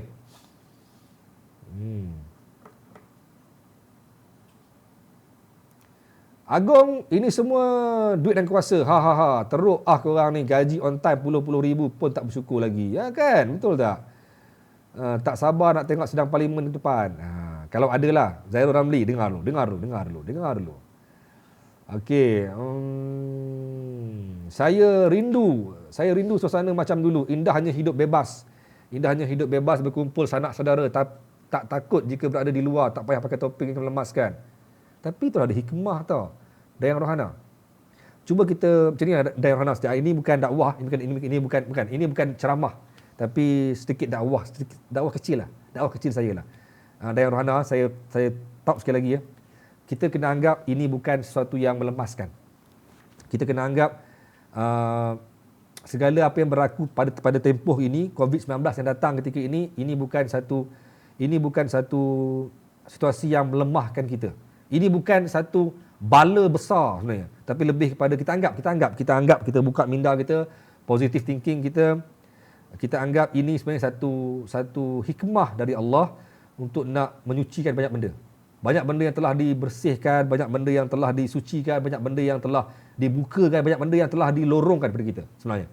So kita kena berfikiran positif, kena sentiasa fikir yang ini kuasa Allah. Tak ada kuasa yang lebih hebat daripada dia. Tak ada kuasa yang lebih hebat daripada dia. Tak ada kuasa yang boleh melawan kuasa Allah. Kun fayakun. Aku kata jadi, jadilah. Okey? Tapi kalau orang tanya saya, kalau saya ni seorang bekas pesakit COVID-19, saya keluar wad dah seminggu dah. Dah lebih seminggu. Saya keluar wad COVID-19, saya keluar dan saya masih lagi macam ni. Masih lagi kadang-kadang tak sihat, sakit tekak sebagainya. So ramai yang kata, cikgu, saya harap cikgu positif.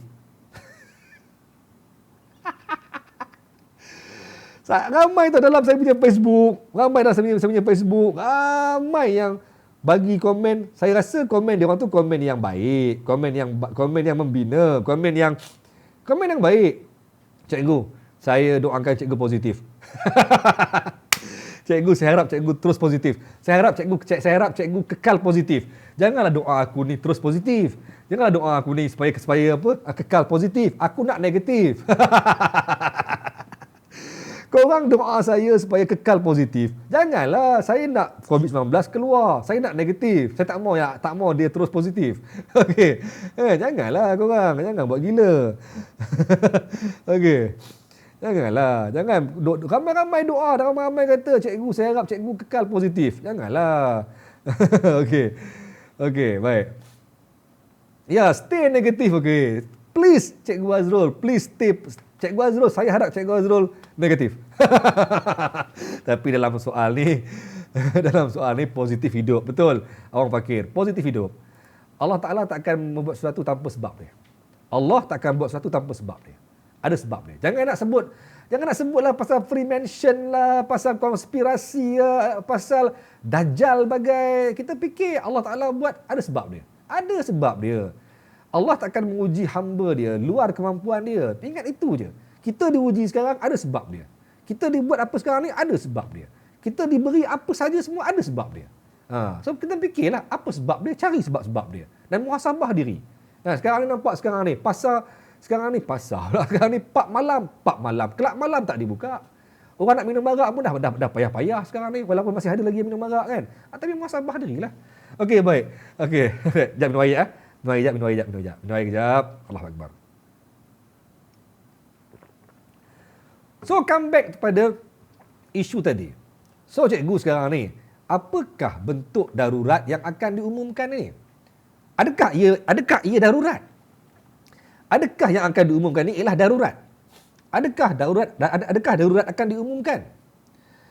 Ini sebenarnya yang memeningkan kerajaan. Ini sebenarnya yang sangat-sangat memeningkan Yang di-Pertuan Agong sebenarnya. Sebab orang kita, saya break jap, saya kena pakai ni. Saya memang setiap sejam saya pakai. Bila pakai saya rasa lebih lega lah.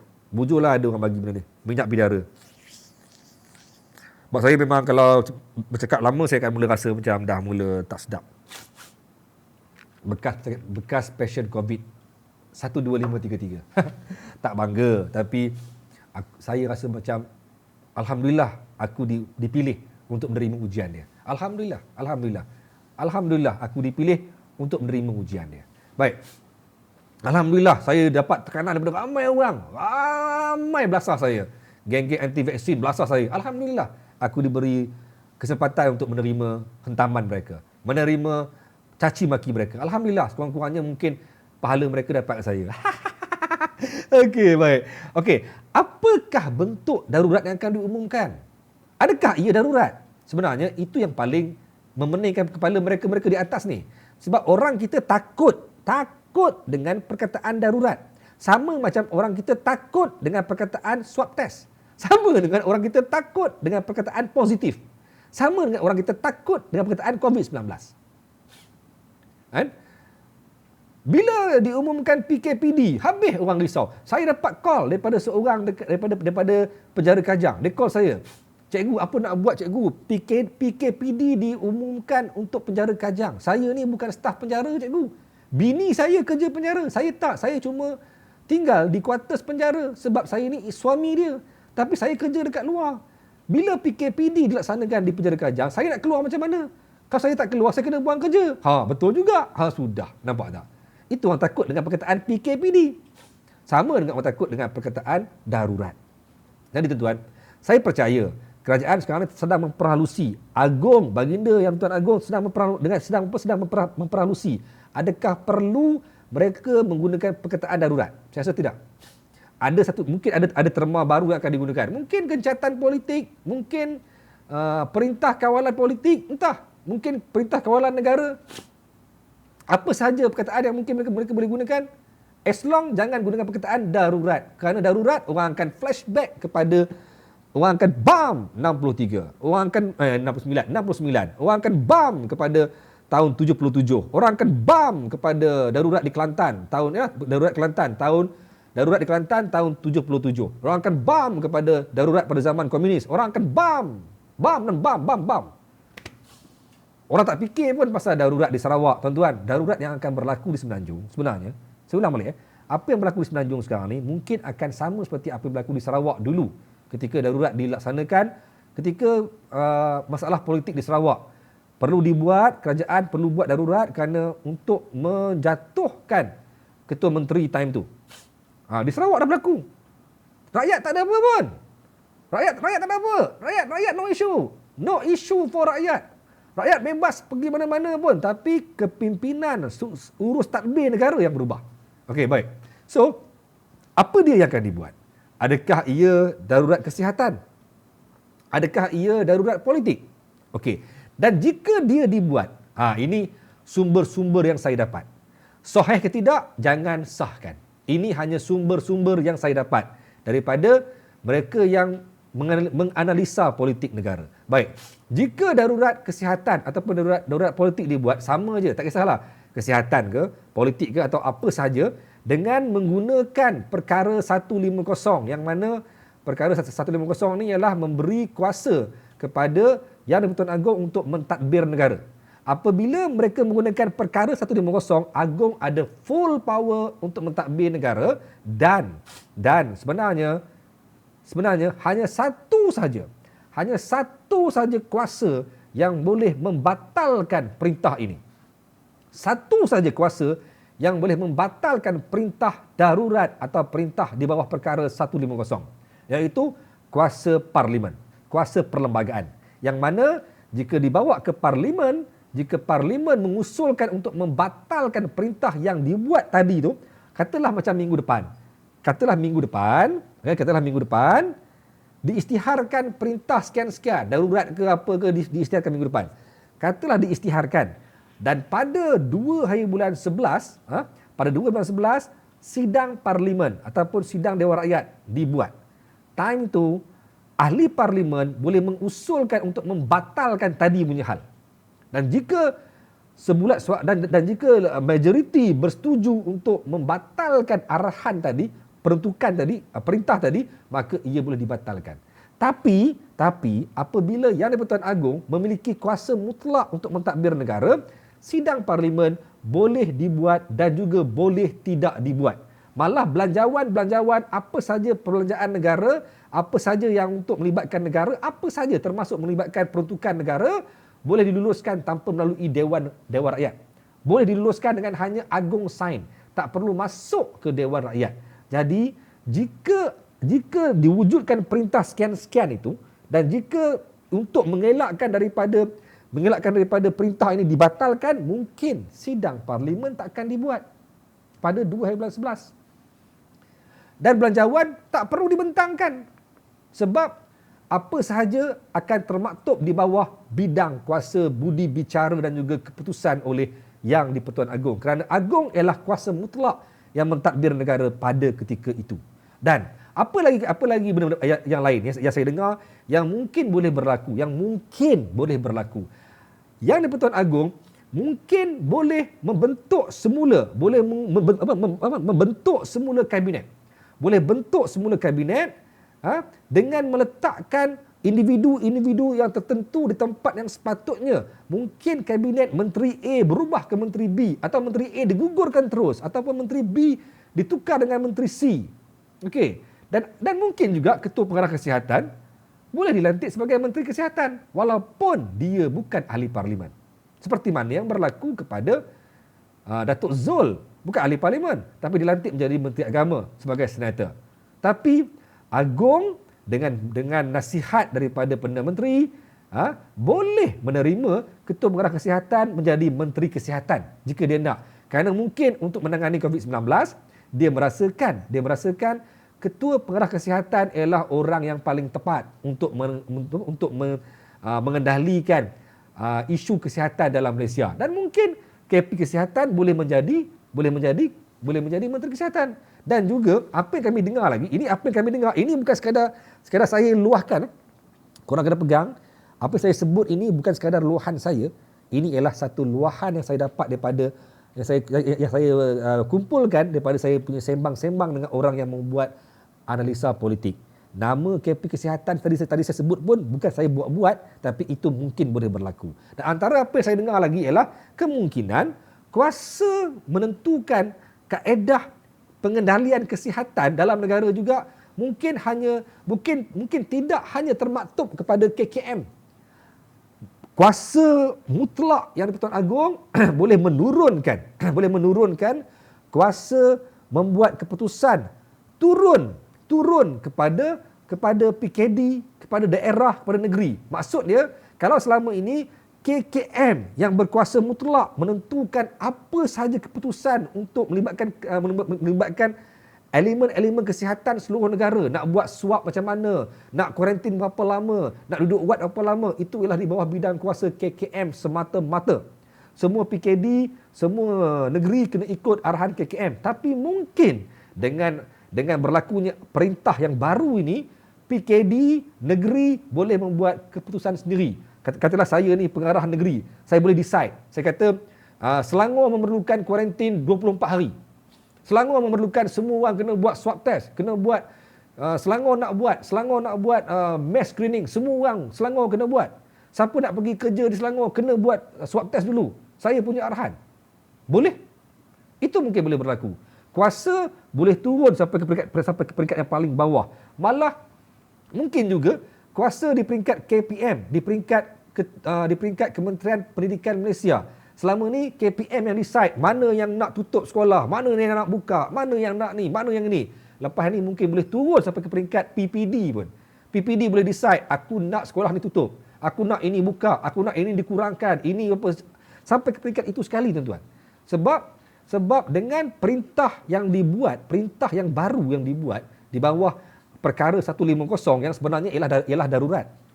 Perkara 150 ialah darurat. Tapi terma itu boleh diubah kepada terma lain. Perintah apa? Perintah kawalan negara ke, perintah kawalan politik ke, perintah apa ke? Perkara itu boleh dibuat. Dan jika ia dibuat, benda itu boleh turun sampai ke tahap itu tuan-tuan. Dan kuasa akan diberikan kepada pihak polis, kepada tentera untuk mengendalikan pelbagai kaedah dalam negara. Jadi ini memang kita kena faham perkara 150 memang perkara yang melibatkan darurat, tapi tak tahu sejauh mana ia akan dilaksanakan. Tapi memang ada.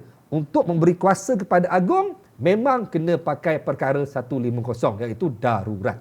Untuk memberi kuasa mutlak kepada Agong, untuk mentadbir negara, memang termaktub di bawah perkara 150. Jap, saya petik ni jam Musa. Best ni komen ni. Lari topik kejap Boleh Ubah topik kejap. Sebab ada orang PM saya, cikgu tolong komen sikit pasal air Selangor ni. Selangor buat darurat air dah lah. Ada orang PM saya, cikgu tolong touch sikit, tolong sentuh sikit pasal isu air Selangor ni. Tuan-tuan, sorry saya ubah sikit tajuk. Selangor antara negara dalam PKPB. Selangor antara negeri dalam PKPB. Perintah Kawalan Pergerakan Bersyarat. Selangor dalam keadaan yang sebenarnya sangat-sangat merisaukan.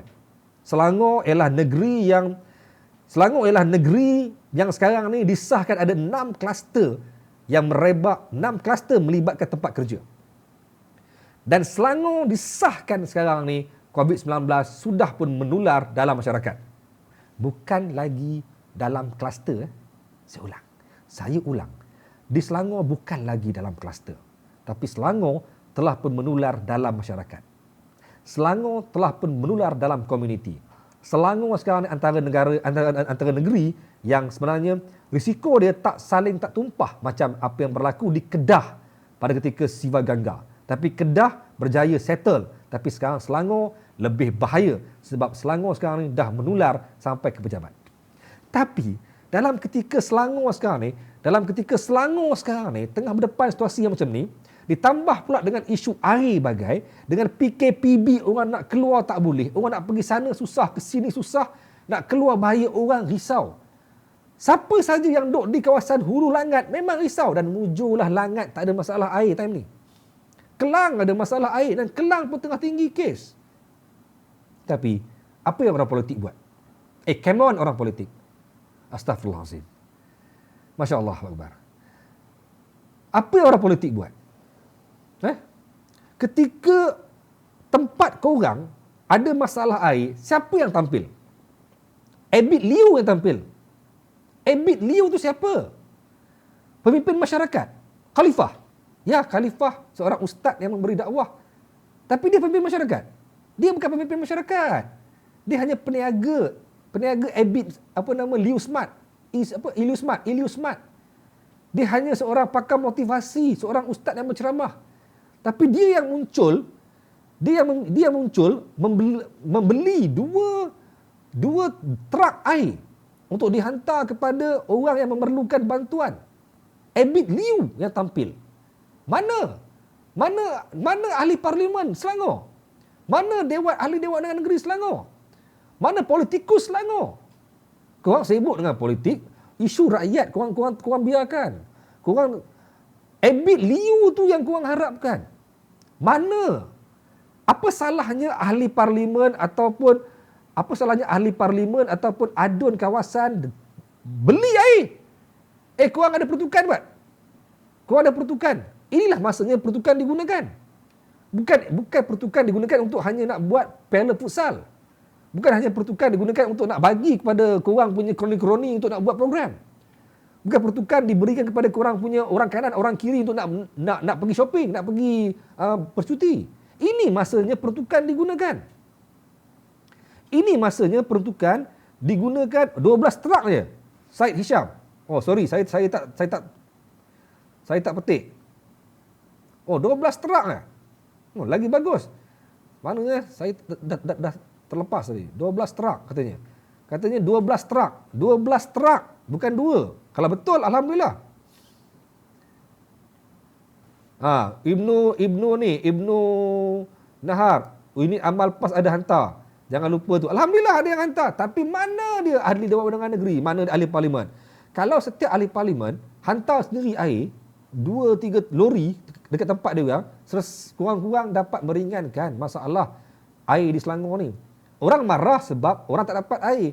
Dan orang marah sebab pada ketika ini orang kena berebut-rebut time PKPB. Ini PKPB. PKPB, air tak ada, Korang nak harapkan orang pergi beratur, nak kena berebut air? Hey, come on. Lepas tu bila Abby Liu bila Abby Liu, ingat tak lagi apa berlaku dengan Abby Liu? Dia pernah merajuk kan? Dia pernah sedih, menangis dia sebab apa? Dia pergi bagi bantuan di Kedah, orang viral kata dia ni langgar SOP lah, itulah dan inilah, orang kata dia ni itu dan ini, macam-macam orang kata kat dia.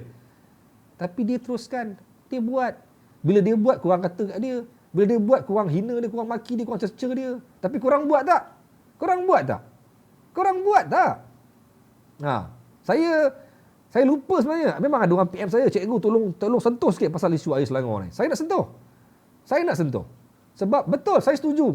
Bila saya tengok Ustaz Abid berkongsi pasal gambar tu, saya rasa macam amat tersentuh untuk mengatakan, adakah Abid Liu yang patutnya buat semua ni? Tak.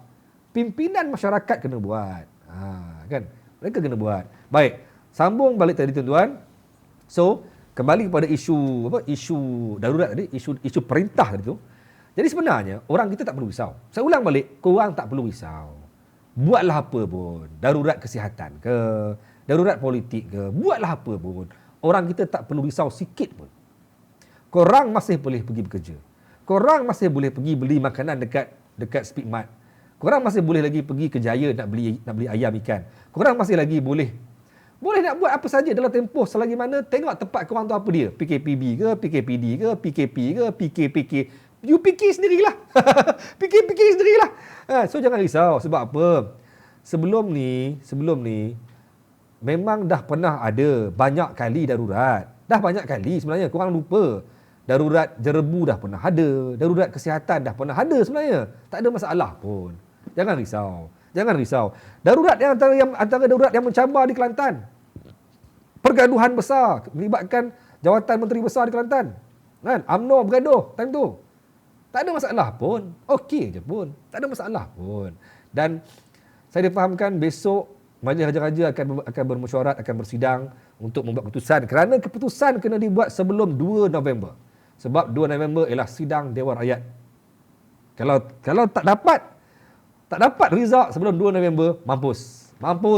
Korang bersedialah dengan segala kemungkinan yang pelik-pelik, dengan PRU-nya lah, dengan apa lagi, dengan PRU-nya, dengan belanjawannya, dengan apanya. Dan kalau ikut apa yang berlaku dalam Mageran tahun 1969, dalam Mageran kita mengambil kira peristiwa ataupun dalam istilah Mageran tahun 69, 4 kuasa masih ada. Walaupun Agong mengambil alih, 4 kuasa masih ada. PM, Panglima, Peguam Negara dan juga Ketua Polis Negara masih lagi ada. Panglima ATM, semua tu masih ada. Cuma mereka akan membuat apa saja dengan menerima mandat ataupun menerima arahan daripada Yang di-Pertuan Agong. So korang tak perlu risau apa-apa pun. Jangan risau apa-apa pun. Cuma saya nak bagi tahu bahawa semua ini berlaku. Kerana kerakusan politik. Kerakusan orang-orang politik. Bukan politik ya, politik tak salah. Politik tidak pernah salah. Malah Nabi pun berpolitik. Nabi pun berpolitik. Dalam perjanjian Ubaidiyah, Nabi pun berpolitik. Jadi politik tak salah. Tapi orang yang mencemarkan politik ni, orang yang buta tuli, orang yang buta hati, orang yang memandang kepada kepentingan diri semata-mata, sibuk kalau bercakap, hebat tuan-tuan. Orang politik ni bercakap hebat tuan-tuan. Dia bercakap apa? Dia berkata apa? Dia kata inilah perjuangan dia untuk rakyat. Kita perlu menuntut hak kita kerana inilah perjuangan untuk rakyat. Cakap pumpang-pumpang. Tapi dia lupa yang dia sedang meruntuhkan jiwa rakyat. Tuan-tuan, apa yang berlaku dekat PRN Sabah? Saya ulang balik. PRN Sabah, saya pergi interview punya ramai orang tuan-tuan. Saya pergi jumpa dengan ramai orang dekat Kota Kinabalu. Tak kisahlah lelaki ke perempuan ke tua ke muda ke. Saya tanya dia orang, adakah korang akan pergi mengundi? Majoriti yang saya jumpa memberi jawapan tidak akan pergi mengundi sebab mereka takut dengan apa yang berlaku ketika ini di Sabah iaitu COVID-19. Jadi sebenarnya orang kita menyampah dengan politik. Tanya siapa saja. Pergi tanya siapa saja. Siapa yang tengok live ni pun korang tanya semua dalam live ni. Korang suka ke dengan apa yang berlaku ni? Semua akan kata kami tak suka pun. Kami tak suka dengan apa yang berlaku ni. Semua akan kata kami meluat dengan politik negara. Semua orang kata kami tak nak pergi mengundi pun. Dekat Sabah, majoriti kata tak nak pergi mengundi pun. Dan ia terbukti. Tak sampai 70% keluar mengundi. Adakah itu kejayaan? Hancur. Peratusan keluar mengundi paling teruk dalam sejarah politik negara melibatkan sebuah negeri yang besar. So korang nak kata yang rakyat sebenarnya suka dengan apa yang berlaku. Rakyat menyampah. Rakyat meluat. Rakyat muak dengan apa yang berlaku. Rakyat tak nak dah. Rakyat tak mau tengok sebenarnya politik negara ni bercakaran, bertumbuk-tumbuk, berbalah, berebut-rebut kuasa. Ketika rakyat tengah risau dengan angka COVID-19, siapa yang bagi angka? Korang bagi angka. Siapa yang menyebabkan angka tu naik? Korang yang menyebabkan angka tu naik. Siapa yang menyebabkan angka itu jadi merisaukan? Korang yang buat angka tu merisaukan, bukan kami. Korang sebut pasal SOP. Korang kata rakyat kena patuh dengan SOP. Hari-hari sebut rakyat kena patuh dengan SOP. Menteri buat apa? Ahli parlimen buat apa? Ahli parlimen menganjurkan program yang menggalakkan rakyat langgar SOP. Korang pergi Sabah, korang tahulah. Sibuk kata rakyat kena ikut SOP. Rakyat kena buat itu, kena buat ini, jangan itu, jangan ini. Tapi siapa yang menganjurkan program yang menyebabkan rakyat langgar SOP? Korang. So sekarang ni siapa yang sebenarnya patut dipersalahkan? Korang. Ahli politik. Tanya semua orang menyampah, semua orang nak tenang. Sekarang ni ialah masa untuk mengajak rakyat untuk bertenang. Rakyat dah cukup penat dipanikkan. Rakyat dah cukup muak dipanikkan. Rakyat dah cukup penat lesu dengan permainan politik negara. Rakyat dah tengok macam-macam permainan korang. Hari ni aku menang, esok minyak turun. Aduh, hayat kau. Siapa saja pun sama. Saya bukan bercakap pasal Anwar Ibrahim saja. Saya bercakap pasal Tan Sri Muda Yassin juga. Saya bercakap pasal Tun Mahathir juga. Saya bercakap pasal Mat Sabu juga. Semua lebih kurang sama. Korang lupa yang korang serve tu rakyat. Tapi korang sibuk dengan politik. Korang sibuk nak tempat korang kata aku perlu tempat itu kerana inilah peluang aku untuk membawa mandat rakyat. Hak rakyat perlu diperjuangkan. Tapi hak rakyat yang sepatutnya korang tengok ialah bagi rakyat ni tenang. Cool down rakyat. Bagi rakyat ni cool down. Dah cukup penat lah. Hari ni tengok figure 1228. Besok nak tengok pula apa jadi dekat dekat pengumuman PM. Lusa nak dengar balik, rakyat penat. Rakyat cukup penat tuan-tuan, cukup penat. Pagi bangun tidur fikir adakah PM nak buat pengumuman. Bukan pasal COVID, pasal kedudukan parlimen. Lepas tu petang nak fikir pula berapa angka hari ni. Kalau aku duduk zon merah, nak fikir pula zon aku selamat tak. Dengar pula anak member sebelah, anak member aku masuk wad. Bini saya, isteri saya, anak dia masuk wad COVID-19. Bukan ada kaitan pun. Tak ada kaitan pun. Aku dikajang. Anak dia masuk wad sahabat dia tempat lain. Tapi dia di sini risau. Sebab apa? Sebab sekarang ni semua orang risau. Dengar saja berita ada orang masuk wad COVID-19, semua orang risau. Walaupun dia tak ada kena mana. Dia fikir apa yang jadi dekat anak orang lain. So dalam masa yang sama, nak fikir petang pula dengar pula alamak PM pergi rumah Agong, alamak malam tu ini pula. Itu esok pula Anwar keluar statement pula. Statement betul kan Mak Sabu keluar statement bla bla bla. Yang tak lama lagi pula siapa tu? Lim Guang Eng pula keluar statement bla bla bla semua. Zahid Hamidi keluar statement bla bla bla. Pak Najib keluar statement bla bla bla. Orang kita penat. Nak fikir mana satu sekarang ni? Engkau nak suruh kita mana satu sekarang ni? Engkau nak suruh kita ni fikir SOP ke? Kau nak suruh kita ni fikir SOP? Come on. Aku menyampah dengan perkataan SOP. Dah. Sebab apa? Sebab apa aku menyampah dengan perkataan SOP? Sebab engkau sibuk suruh orang patuh SOP, tapi engkau sendiri menyebabkan rakyat langgar SOP. Engkau buat sidang media. Panggil ramai-ramai media. Ramai-ramai serbu engkau. Betul bila keluar, sila patuh SOP. Kepala bapak kau. Nak marah-marah lah. Engkau cerita ni. Kau panggil media. Come on media. Aku nak buat pengumuman. Media pun datang betul-betul. Ramai datang. Bertubi-tubi datang, berebut-rebut nak ambil ni. Hulur mic, pam-pam bagai semua betul. Hulur mic. Habis itu semua, sila patuh SOP. Kepala bapak kau. Siapa yang buat semua tu? Kalau kau tak buat, kami tak datang. Kalau kau tak buat, kami tak pergi tempat kau. Kalau kau tak panggil kami tak datang tempat kau. Kalau kau buat dengan elok, kami pun tak pergi tempat kau. Nak tunjuk kau hebat, kau panggil semua datang. Bam. Lepas tu bila habis cakap, sila patuh SOP. Orang nampak bila kau pegang mic, saya harap semua orang sila patuh SOP. Inilah menteri terbaik. Kepala bapak kau. Aku kenal siapa kau. Aku tengok kau siapa. Aku tengok kau buat apa. Aku tahu siapa kau. Jangan nak belagak dengan aku. Jangan nak berpura-pura depan aku. Aku tahu siapa kau. Jangan nak sibuk nak mengatakan kami kena ikut SOP. Jangan nak sibuk mengatakan kami ni dah langgar SOP. Sedangkan engkau punca utama kami langgar SOP. Engkau sibuk suruh orang buat SOP, tapi engkau lah punca utama kami langgar SOP. Orang media takkan langgar SOP buta-buta, bang. Orang media takkan langgar SOP buta-buta. Kecuali kami terpaksa menyerahkan nyawa kami. Kami terpaksa korbankan jasad kami. Kami terpaksa korbankan segala apa yang ada pada tubuh kami untuk nak pastikan apa permainan kotor kau tu, apa yang kau nak sampaikan tu sampai kepada rakyat. So sekarang ni siapa yang salah sekarang ni? Aku salah ataupun engkau yang salah? Siapa yang mati dulu ni? Do ke mi?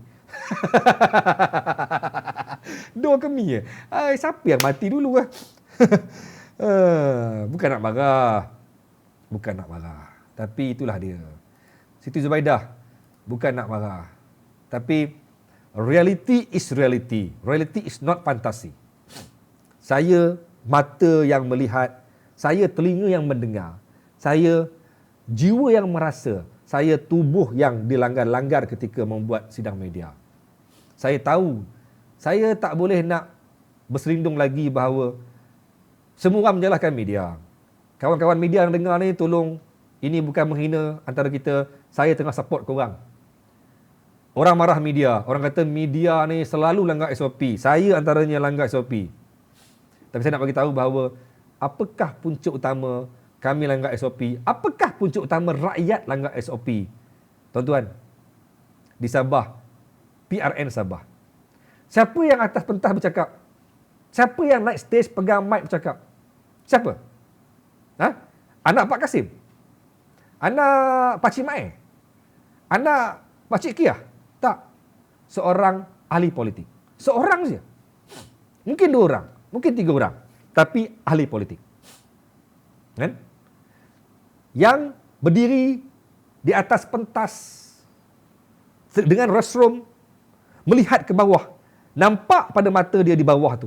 Dia nampak siapa di bawah. Dia nampak ribuan orang di bawah. Dia nampak ratusan orang di bawah. Dia nampak.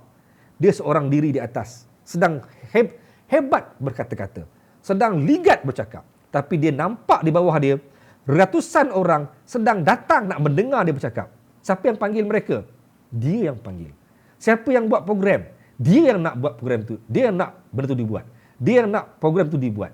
Dia nampak apa yang berlaku di bawah. Kenapa dia tak halang apa yang berlaku di bawah? Kenapa dia tak gagalkan apa yang berlaku? Sebab apa?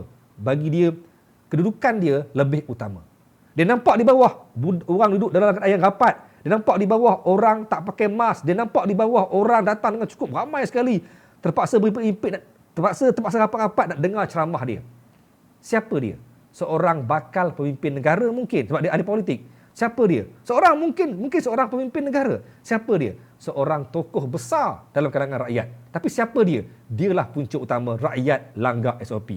So sekarang ni, mana yang lebih teruk sekarang ni? COVID-19 ke ataupun ahli politik? Korang fikir sendiri. Kan? Korang fikir sendiri. Dia yang di atas. Kenapa tidak? Sila balik semua. Sebab korang semua langgar SOP. Boleh tak? Takkan dibuat. Sebab apa? Sebab dia rasa dia lebih penting untuk berkata-kata. Bagi diri dia, aku di atas ni untuk kesinambungan politik aku. Kan? Kalau betul dia seorang wartawan pula. Kalau betul dia, jangan buat gila lah Azmi, nak suruh wartawan pakai PPE. Gila ke apa? Kan? Kalau betul dia seorang ahli politik, kalau betul dia seorang pemimpin yang hebat, nampak orang datang penuh ramai-ramai, berimpit-impit, dia di atas, very clear, dia nampak semua orang, dia boleh kata apa? Sila bersurai semua. Kerana korang telah melanggar SOP. Ni tak, bercakap, habis bercakap. Bila sidang media, saya mengharapkan semua orang sila patuh SOP. Kepala bapa dia. Dah, okey. Okeylah, baik. Saya rasa dah lebih 2 jam, dah hampir 2 jam. Betul, terima kasih kepada Zuraida Jun kerana mengingatkan saya. Saya dah cakap dah lama ni, rupanya. Tak sangka hari ni saya boleh ada energi pula. Saya minggu lepas sejam setengah dah mula rasa penat. Hari ni mungkin topik dia panas kot. Saya rasa macam keterujaan untuk bercakap. Cikgu Azrul ni comeback dengan energi dia kerana ada isu besar yang saya nak sampaikan. So saya rumuskan apa saya buat live hari ni. Kerumusan dia, jangan risau. Korang tak perlu risau dengan apa saja perintah yang akan diumumkan oleh siapa saja. Hanya Agong boleh umumkan darurat, bukan Perdana Menteri. Hanya Agong yang boleh melaksanakan darurat. Okey? So, walau siapa saja yang memberi statement pasal apa perintah sekalipun, korang jangan risau. Saya ulang, tidak akan ada sebarang kesan buruk kepada rakyat. Tapi rakyat akan terus menyampah, rakyat akan terus fed up dengan senario politik Malaysia yang semakin merisaukan, yang semakin kotor pada akhir-akhir ini. Okey? Jadi sebelum saya tutup ni, saya nak bagi tahu sikit lah ya. Saya nak promote sikit saya punya mask yang terbaru ni. Kenapa saya nak promote? Sebab nampak, saya suka nampak dia punya style dia, flexibility dia, dan pakai dia pun best. Dia sarung je macam ni. Nampak? Sarung je, dia ada bawah ni. Nampak sih? Smart tak? Smart tak? Nampak? Dan dia ada 3 layer. Saya suka sebab apa? Saya jarang nak promote kalau benda tu tak best. Best baru saya ni. Best baru saya promote. Best sebab apa? Dia waterproof. Air tak tembus dan dia pakai 3 layer dan ada approve. Di approve maksudnya ada kajian, dia orang buat apa nama, ada sijil. Siapa yang nak boleh PM saya. Nombor telefon saya boleh PM saya. Boleh PM kat Facebook boleh, nak PM kat mana boleh.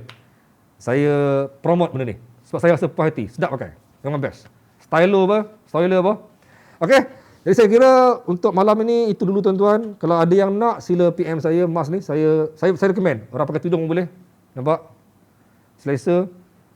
Pakai tudung boleh. Nak pakai tudung, nak pakai apa semua, selesa. Senang nak buka. See? Fleksibel. Terbaik. Baik.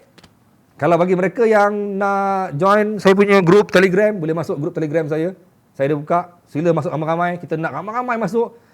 Kita share pendapat kita kat sana. Baik. Lusa saya akan launching buku saya. Siapa yang pre-order dapat hadiah. Ada hadiah dia. Siapa yang nak masuk pre-order, ada hadiah dia. Lusa saya launching buku Kes 12533 Cikgu COVID kena COVID. Baik, hari ni tak ada open call, tak ada segmen untuk open call. Tapi siapa yang nak pasal mask itu, siapa yang nak tanya pasal mask tu boleh PM saya nantilah. Saya saya type saya punya contact number kat sini. Nak mask, WhatsApp 017 012 413 3630 012 413 3630. Okey, saya pin benda ni ya. Kalau ada yang nak boleh, macam mana nak pin Tak boleh pin lah pula. Tak apalah, tak boleh pin. Sorry tak boleh pin. Tapi kalau nak boleh lah. Saya dah letak tu. Siapa yang nak boleh WhatsApp saya dan saya akan layan komen soalan. Ataupun boleh tanya dalam grup dari Wartawan Cerita. Baik, saya kira itu dulu. Kita jumpa lagi insya-Allah. Saya akan bagi tahu bila lagi nak buat live. Mungkin bukan esok. Esok saya nak relax. Mungkin hari lain. Thank you bagi mereka yang dah bersama dengan saya pada malam ni. Jumpa lagi. Jangan marah kalau ada yang terasa hati, jangan ada yang terkilan. Kesimpulan dia, jangan risau apa pun. Biarlah diorang buat hal diorang. orang politik ni lantak dia orang lah. Kita lantak. Kita rakyat, kita kata apa? Kita boleh kata macam apa tau?